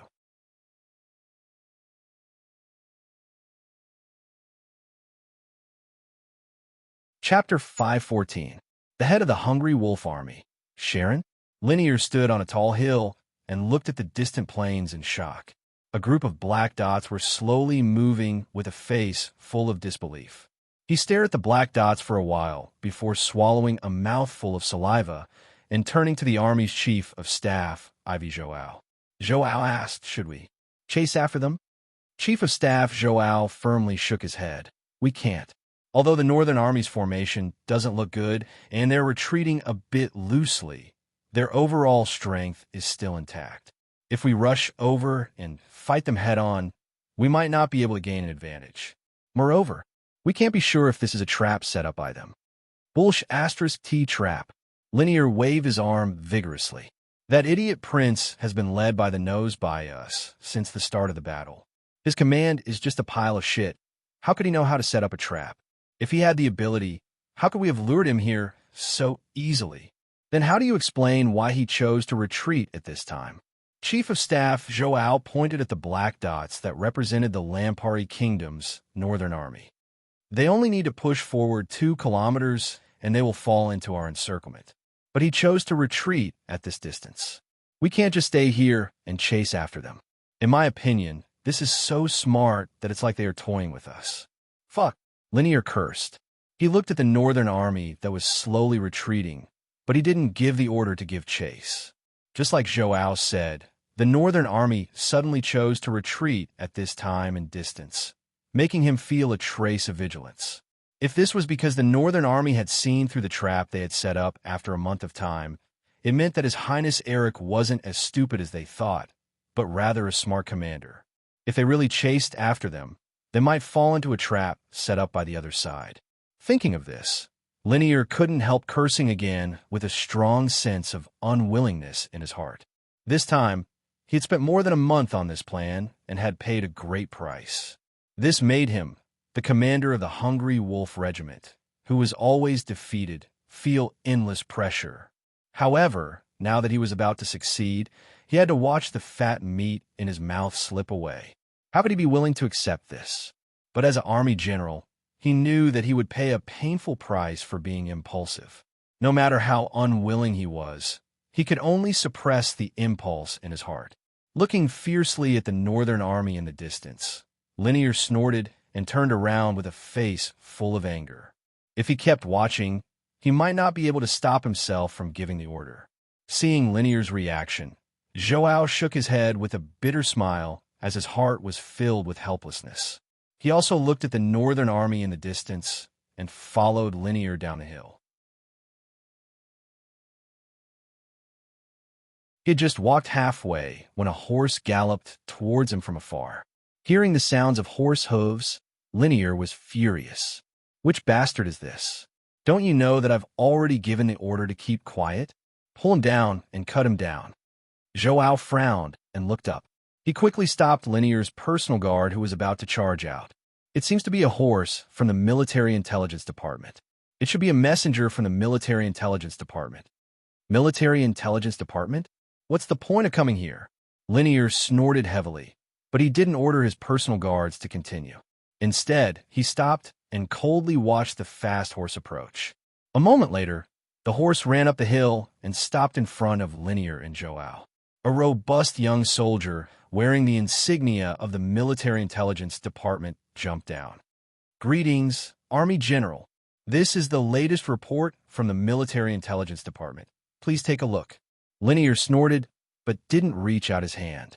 Joao shook his head with a bitter smile.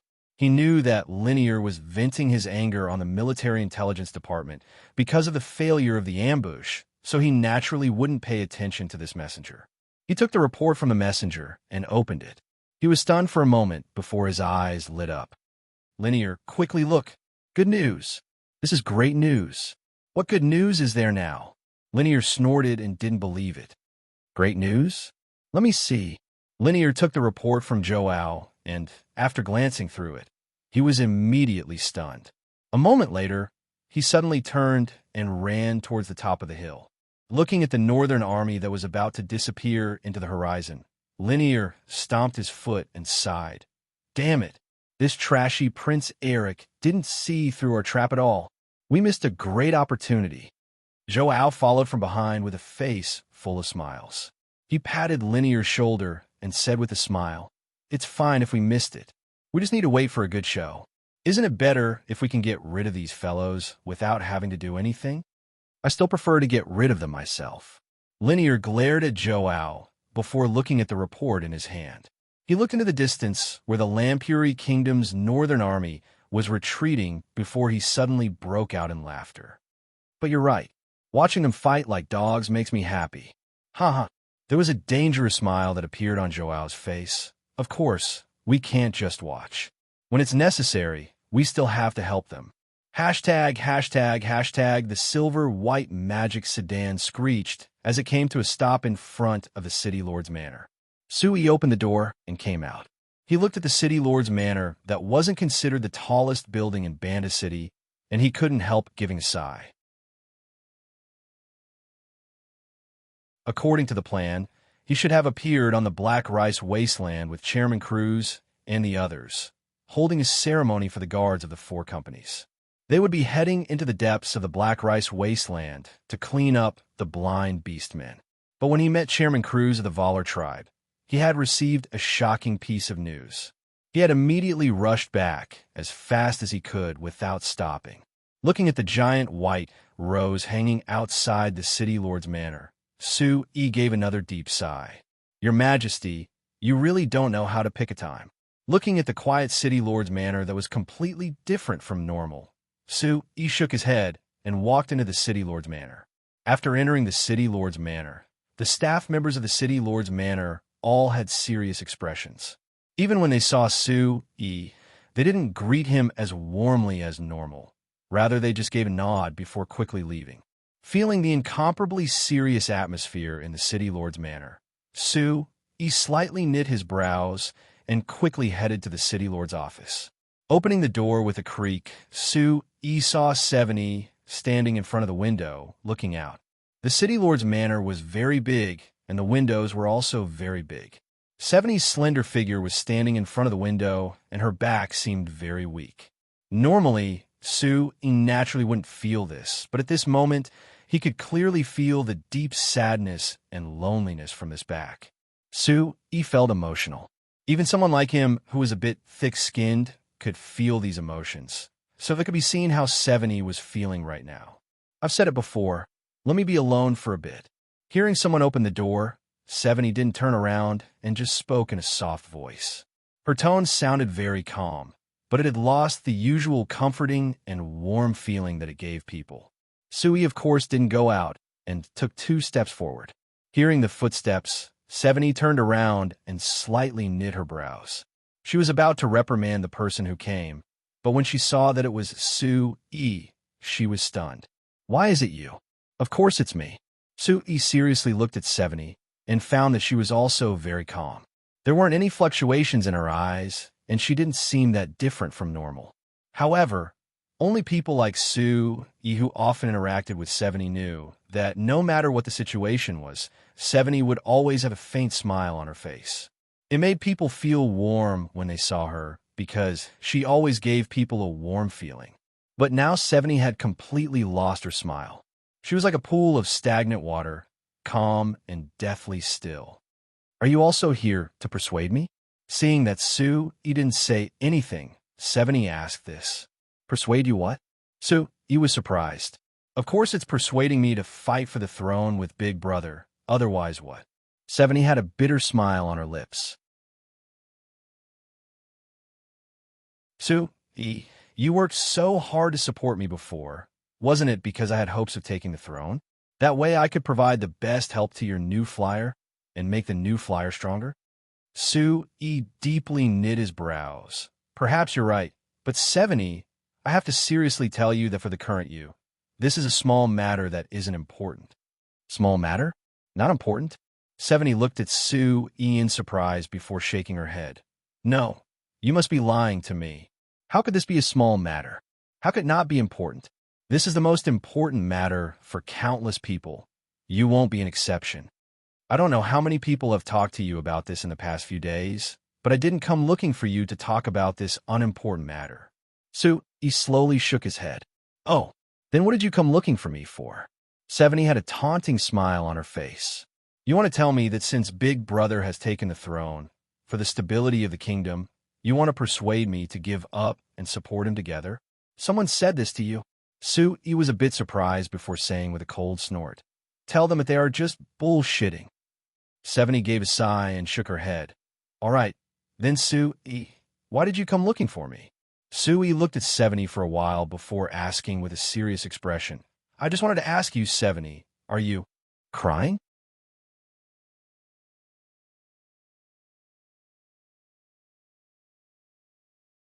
Chapter 5:15.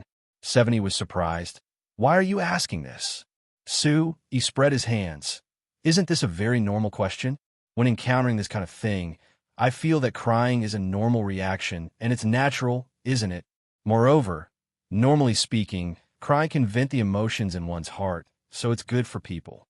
70 looked at Su-yi with a complicated gaze before shaking her head. No, I've already lost this qualification, so your question has no meaning to me. Su-yi, since you're here, let's discuss business. Now that Royal Father has passed and Big Brother has taken the throne according to Royal Father's will, I think you and your new flyer should make some preparations ahead of time. Seeing 70 hesitating, Su-yi couldn't help smiling. Your Highness, what position are you standing on to give me this warning? Just treat it as a friend. 70 said with a sigh. 70 said with a sigh, because I'm no longer the Royal Highness you speak of. After a while, I shouldn't be Banta City's city lord. Su-yi looked at 70. This means that you're planning on accepting it. Why not? 70 gave a bitter laugh. 70 gave a bitter smile. Royal Father's greatest wish was for the kingdom to become stronger. I don't want the kingdom to fall into chaos like 10 years ago because of me ruining Royal Father's hopes. Su-yi gave a sigh and shook his head. Your decision will disappoint many people. 70 looked at Su-yi. Including you? Yes. Su-yi nodded. 70's smile became even more bitter. It seems like you're no different from those people. Because I can't take the throne and give you the benefits you want, you're disappointed in me. No, I'm not disappointed in you because of this.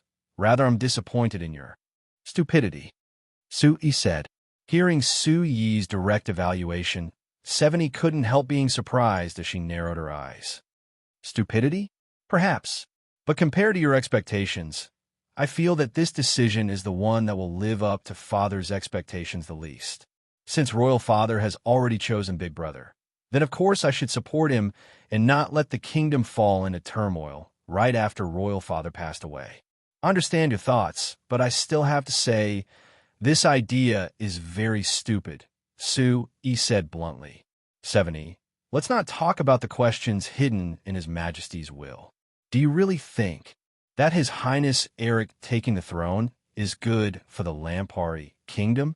70 tightly knit her brows and looked at Sue E with a serious expression. Sue E, although I treat you as a friend, I don't care about you. But I have to warn you, I don't want to hear you question Eric in the future. This is disrespectful to him, and also to me. Seeing 70's serious expression, Sue E gave a sigh. Fine, I won't discuss these issues with you anymore. But 70, are you planning on going to Anvilmar City to attend His Majesty's funeral? 70 suddenly knit her brows. What? Do you want to be like those people and advise me not to go? No, I won't give such unreasonable advice, and I know that you definitely won't accept it. So he shook his head. But I really hope that you will be careful. 70 revealed a faint smile. Relax. I've already made my decision. Big Brother won't do anything to me at this time. I hope so. So he gave a shrug. All right. I've already seen countless tragedies during the succession of the throne in the history books. This time the Lampari kingdom can smoothly transfer the throne with your wise decision. Perhaps it will be a good thing for the kingdom. 70 revealed her first heartfelt smile since they met. Sue E, you're the first person to say this to me. You understand my thoughts the best. Sue E revealed a smile and didn't comment. After pausing, Sue E said, since you've already made your decision, I don't have the right to influence you. I just hope that you can properly take care of the matters after this. As for me, just like you said, I might need to prepare more than you. Because the problems that I and the Shinfei Chamber of Commerce are facing might be more serious than yours. Relax. I've already talked to Big Brother, and he promised that he wouldn't make it hard for you, so you don't need to worry. Sue, he looked at 70, who had recovered her normal warm smile, and gave a sigh in his heart. Why could 70 maintain such a naive personality, even though they both grew up in the royal family? If he was as naive as 70, perhaps there wouldn't be anything left of him in the end. Hashtag, although Lampuri 13th's illness had been spread long ago, and it wasn't surprising that he passed away. Because of his death, there were many people who were worried that the Lampuri kingdom would fall into chaos because of the change in throne and the transfer of power. After all, before this, His Highness Eric and Her Highness 70's battle for the throne was already a fact. There were many nobles in the kingdom that had already split into two factions, supporting the two of them.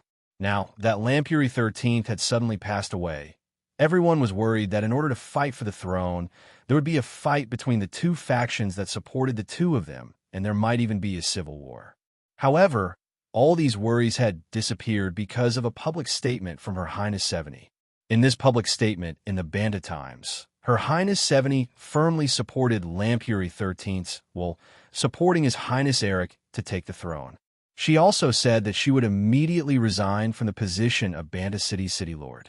At the same time, she would give up all her duties related to the kingdom, including the important seat of the royal parliament.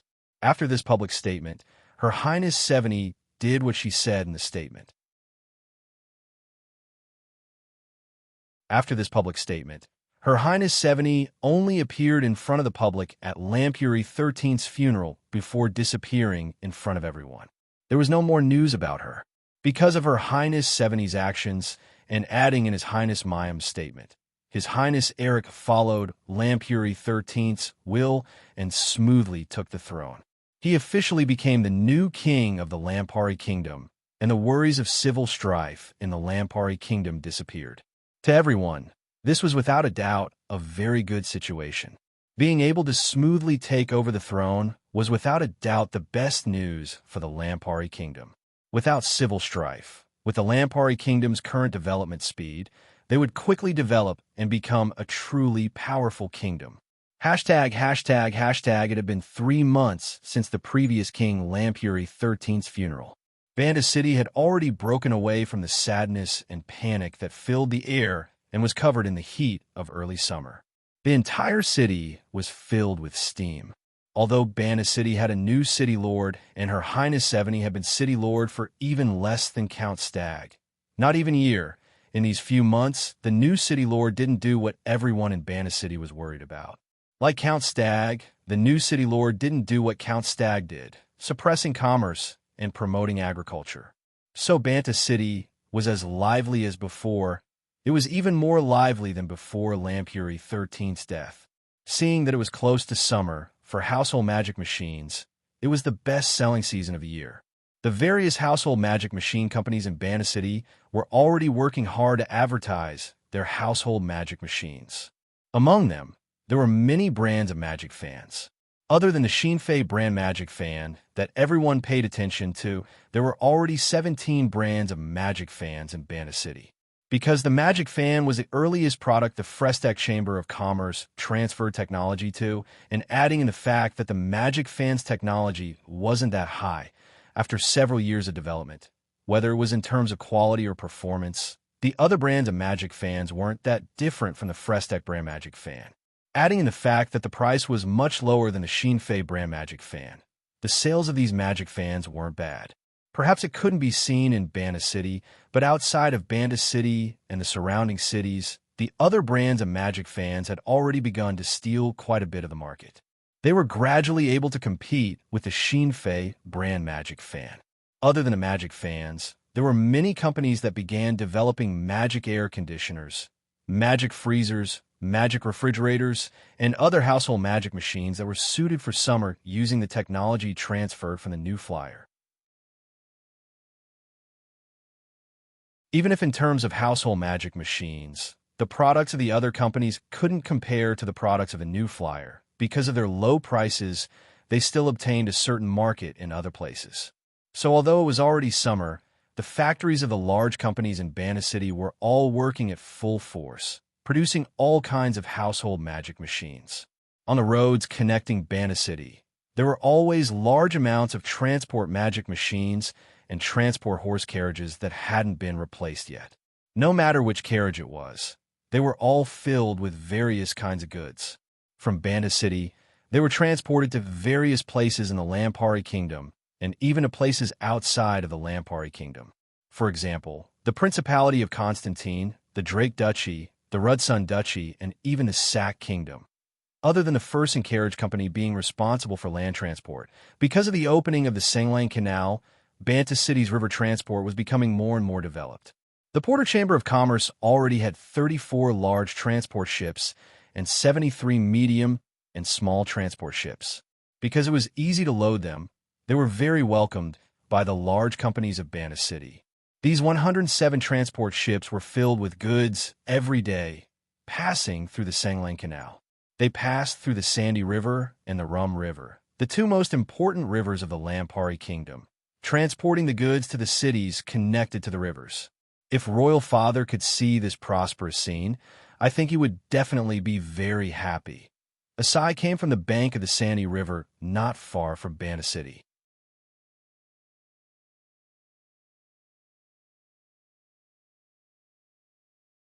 Chapter 516. He turned his head and revealed a faint smile. You're seeing it on behalf of His Majesty. Isn't it the same? Perhaps. 70 nodded with a faint smile. After 3 months, 70 was no longer as sad as she was when she received the news of Lampuri 13th's death. She had regained her usual calm smile. Compared to before, her smile was much more sincere and gentle, making people feel closer to her. Thinking of the things 70 had done during this time, he couldn't help feeling a bit of admiration in his heart. Being able to remain calm and strong in the face of great change, as well as being able to stick to her own ideas without being tempted by power, there weren't many people in this world who could compare to her in terms of determination. Speaking of this, you still call Royal Father your Majesty. 70 looked at the Porter Chamber of Commerce's ships moving across the river and suddenly said this. 70 suddenly said, Big Brother hasn't done anything to you or the new flyer since he took the throne. Are you still not willing to accept him? It's not about accepting or not accepting. He shook his head. This is just a habit. I've only seen His Majesty the King in my life. As for His Highness Eric, I've never seen him before, so I'm not used to calling him by his name. Then again, I'm just a normal small merchant, so what I think of him doesn't affect anything. Your old habit is acting up again.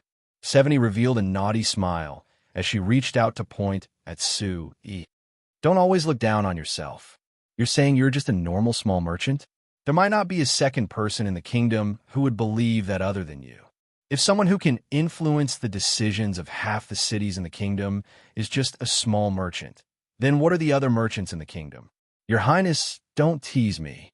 Sue E shook his head with a bitter smile. The decisions of the cities are just for them to earn more revenue. It isn't related to me. If your words fell into His Highness Eric's ears, I might be in trouble. This is another one of your old habits. 70 pursed her lips into a smile. Every time you don't mean what you say, you'll use honorifics to address me. Don't worry. Big Brother promised to treat you and the new flyer well. And from the looks of it, he has kept his promise. Look, Big Brother has already inherited the throne for 3 months, but he hasn't done anything to you or the new flyer. So you can be a bit bolder and continue developing the Frestec Chamber of Commerce like before.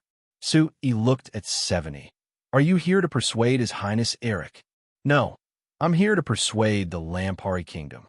70 shook her head as her expression became serious. Sue E, please don't abandon the Lampari Kingdom, all right? Sue E was silent for a moment and said, I never said that I would give up the Lampari Kingdom, but you're doing this. 70 said with a serious look. 70 said with a serious look, in the past 3 months, not only did you not follow your plan to expand the new Flyers base in the Falling Rain Valley, you even moved all the people in the Falling Rain Valley. According to what I know, the Academy of Magic and the Magic Machine Development Center in the New Flyer have been moved to your company's base in the Principality of Constantine, right? Sue, he had no expression, but he didn't deny it. Where did you learn this? Could it be that you think that such a large move can be hidden from everyone? 70 asked back without any politeness. Other than this, Steele and your daughter Freya have been sent to the Principality of Constantine by you. Aren't you doing this to leave the Lampari Kingdom? You're thinking too much. Sue, he said with a smile. The climate in the Principality of Constantine is better than here, so I'm sending Steele and Freya there to make their lives more comfortable. Don't lie to me. 70 stared right at Sue E as she said in a firm voice. Sue E, I've been with you for this long. How could I not see through your thoughts? You've clearly made your plans, and you've already started implementing them. Actually, to be honest, when you went to the Principality of Constantine for the first time 2 years ago, you already had this plan, right? Looking into 70's eyes in silence for a bit, Sue E said with a sigh, this is just leaving a way out for myself. Your Highness, 3 months ago, didn't you remind me to prepare ahead of time? Now you're accusing me. Why is that? 70 had a sad look on her face as she gritted her teeth and continued. I understand your actions. But Sue E, can't you be a bit more patient? Give Big Brother some confidence. At least see if he really wants to target you and New Flyer before making a decision, all right? It'll be too late then. Sue E gave a soft snort. You want me to be more patient and confident? 70, if you take the throne, I can give you enough patience and confidence. As for His Highness Eric, but I feel that Big Brother has done very well in the 3 months since he took the throne. At least he didn't do what you were worried about. Once he took the throne, he wouldn't make a move against you in New Flyer, right? 70 didn't give up on persuading him. Is that so? So he asked back. After looking at 70 for a bit, he suddenly asked, Your Highness, I heard that after you handed over all your duties, you've been living in seclusion in your territory and never left? Yes. 70 gave a nod. 70 nodded. This is to make Big Brother feel assured. Coming to see you this time is the first time I've left my territory in the past few months.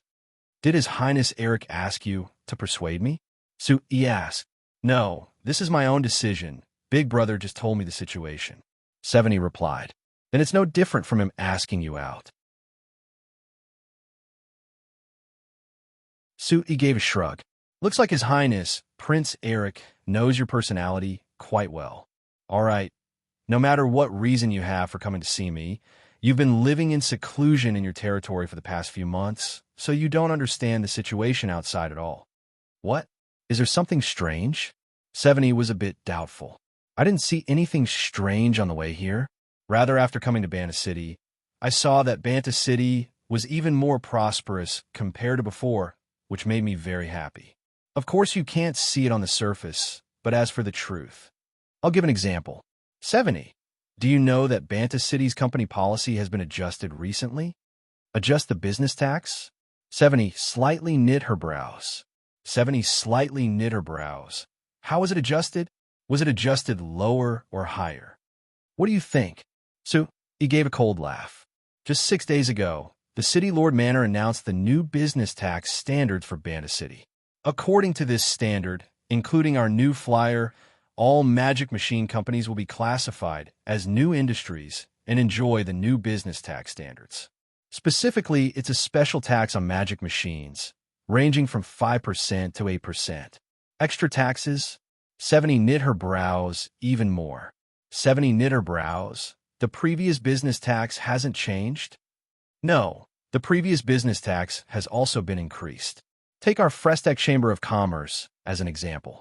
Because our Frestec Chamber of Commerce's annual income is over 5 million gold coins, we are a first-class company, so the business tax rate has increased from the previous 43% to 56%. It's directly increased by 13%. 13%. 70 was surprised. How could it suddenly increase by this much? Adding in the extra tax, wouldn't it suddenly increase by close to 20%? Taking our new flyer as an example, it's not close to 20%. Rather, it's over 20%. Su-yi said with a cold laugh. Of course, other than our new flyer, most of the other companies don't make magic machines, so the tax increase isn't that high.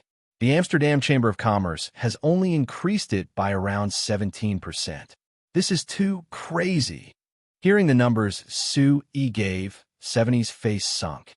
Suddenly increasing by this much. How much profit do you have left? Your Highness, if I told you that our Frestec Chamber of Commerce's profits this year would be cut in half based on this tax, would you believe me? Su-yi asked with a taunting smile. 70 was silent for a bit before nodding, but then she was a bit confused. If it's like this, why is the current Banta City even more prosperous than before? Look, there are all kinds of goods being sent out, and most of them are magic machines. Why is that? It's very simple. It's because the profit margin is too low. If we don't make more things to sell, we can't earn any money at all. It's even a problem to maintain the basic operations of the company. Su-yi said with a sigh. 70. When we were wandering around the city, could it be that you didn't notice that there were fewer smiles on everyone's faces compared to before? 70 remembered the situation when she and Su-yi had been in the magic sedan touring Banta City and found that Su-yi was right. Banta City did seem more prosperous, and there were more goods being transported, but the people's faces weren't filled with nervous and happy smiles like when she was the city lord. Rather, they all had serious expressions and tightly knit brows, looking like they were under a lot of pressure. The company isn't making money, so naturally they will think of ways to cut costs. The most important part of the cost is the wages of the workers. Su-yi continued to explain. Just last month, there were 15 worker riots in the factories of the large companies in Banta City. They were all protesting against the wage cuts. 70 looked at the old Banta City in the distance and was silent. The workers aren't satisfied, but there are many merchants in the city who are even more dissatisfied. There are many chairmen of magic machine companies who have complained to me, saying that they can't keep going. Su-yi's expression was also ugly. I can't do anything about this. I can only advise them to keep going. Then, can they keep going? 70 asked in a hesitant voice. Su-yi gave a soft, cold laugh. What do you think? 70 looked at Banta City in the distance again and fell into deep thought, not saying a thing for a while.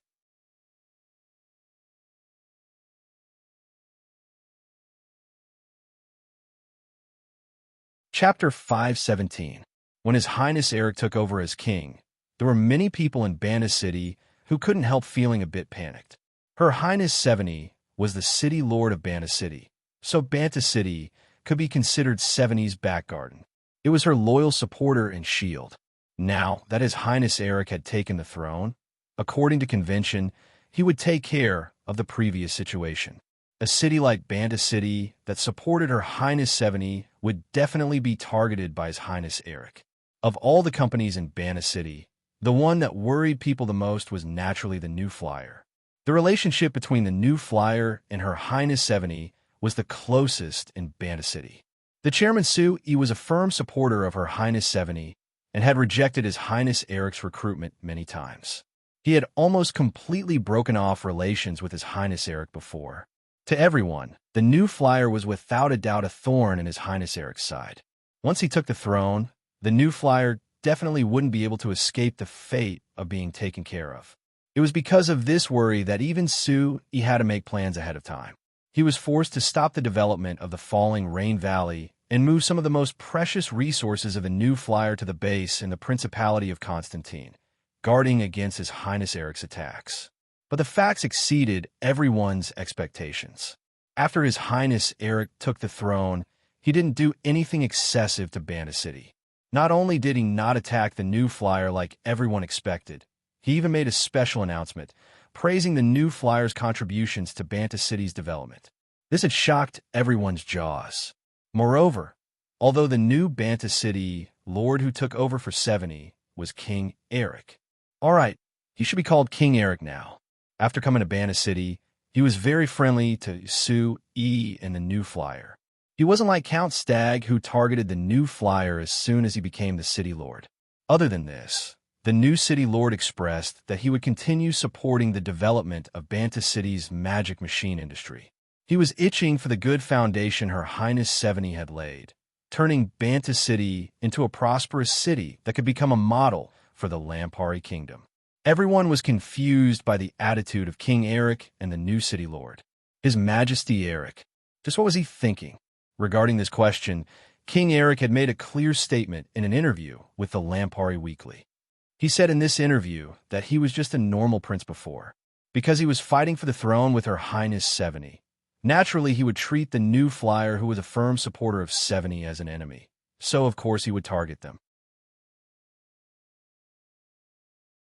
But once he took the throne and began to think from the perspective of king, he found that the magic machine industry represented by the Shinfei Chamber of Commerce had a large effect on the development of the Lampari Kingdom. Since he was the king of the kingdom, the first thing he considered was the development of the kingdom. The New Flyer and the magic machine industry were beneficial to the kingdom, so of course he would support the New Flyer and the magic machine industry's development. It wasn't strange for him to change his attitude towards the New Flyer. Through King Eric's statement in this interview, everyone suddenly understood. It had to be said, King Eric's explanation was very reasonable. He was already the king, so naturally his eyes couldn't be that narrow. No matter what he did, he had to consider the benefits of the entire kingdom. It's said that, after this interview was published in the Lampari Weekly, the voices that were against His Highness Eric taking the throne had disappeared by quite a bit. King Eric's prestige had increased by an unprecedented amount in the kingdom. Even in Banta City, that was the most worried about King Eric, there were many voices that supported the new king. For a while, the situation of the Lampari Kingdom was like what 70 had told Sui before. As long as the throne was smoothly transferred, the Lampari Kingdom would have the most stable and good development. Seeing the situation in Banta City and the kingdom, even Sui was shaken for a while. However, the facts showed that everyone was happy too early, especially Sui. A month after His Highness Eric took the throne, it didn't seem like much at first glance, but if one looked closely, there was news that was bad for the New Flyer that kept coming. First was the factories that the New Flyer had set up in the various cities of the kingdom that were being inspected by the City Lord Manor. In name, it was because the king cared about the development of the magic machine industry, so he wanted to investigate the most representative New Flyer first. But in reality, during the investigation, there were many magic machines in the New Flyer's factories. Even the entire production line was taken away in the name of investigating. There were even some workers and engineers that were taken away in the name of assisting in the investigation. Although these people were released, the production magic machines and other equipment were never returned. After that, the kingdom's parliament established a special magic machine industry management department. As the name implied, it was used to manage the various companies involved in the magic machine industry in the Lampari Kingdom. The first one to bear the brunt was naturally the New Flyer. According to the rules of the Magic Machine Industry Management Department, as long as it was a company involved in the magic machine industry, they had to be managed by the department.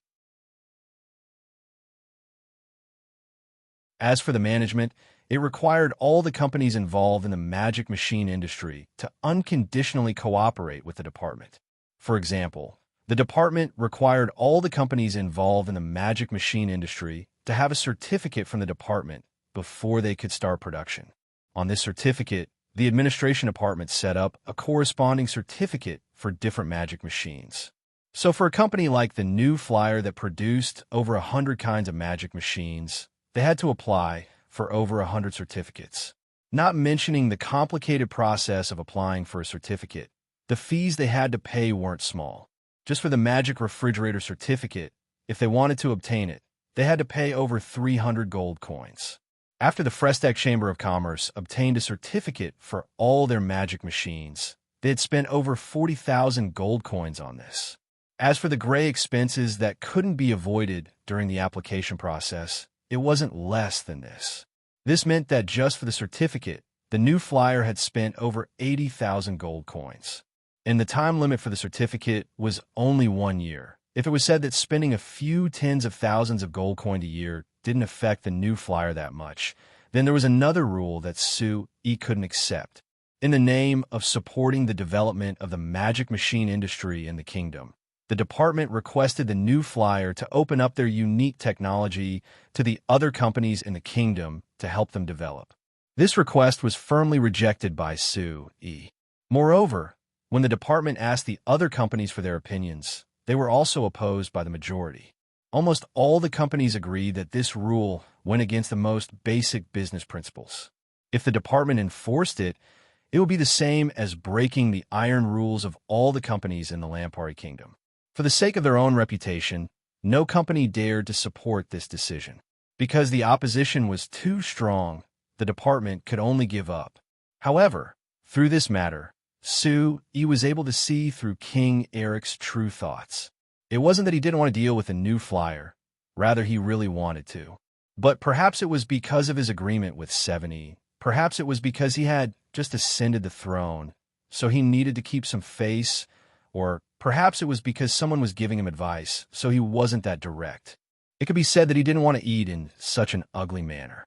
In short, he was using slow and gentle methods that didn't attract attention to deal with a New Flyer and the Xinfei Chamber of Commerce's magic machine industry.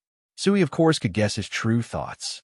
As a king, of course, he wanted to firmly grasp the magic machine industry that had a deep influence on the Lampari Kingdom in his hands. After this, the new city lord implemented a business tax reform in Banda City. In Sui's eyes, it was already a sign that he couldn't wait any longer. This business tax reform was simply like raising a butcher's knife against the magic machine industry represented by the Frestech Chamber of Commerce.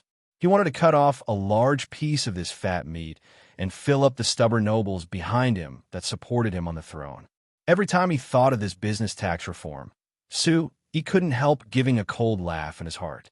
His Highness Eric had finally ascended the throne with the support of the nobles. But how could these nobles support him for free? No matter how much they paid, these greedy nobles would naturally want to receive several times, or even several dozen times the return. With Duke Stagg as the Prime Minister and the Director of the Magic Machine Industry Management Department, it was very clear that this was the case.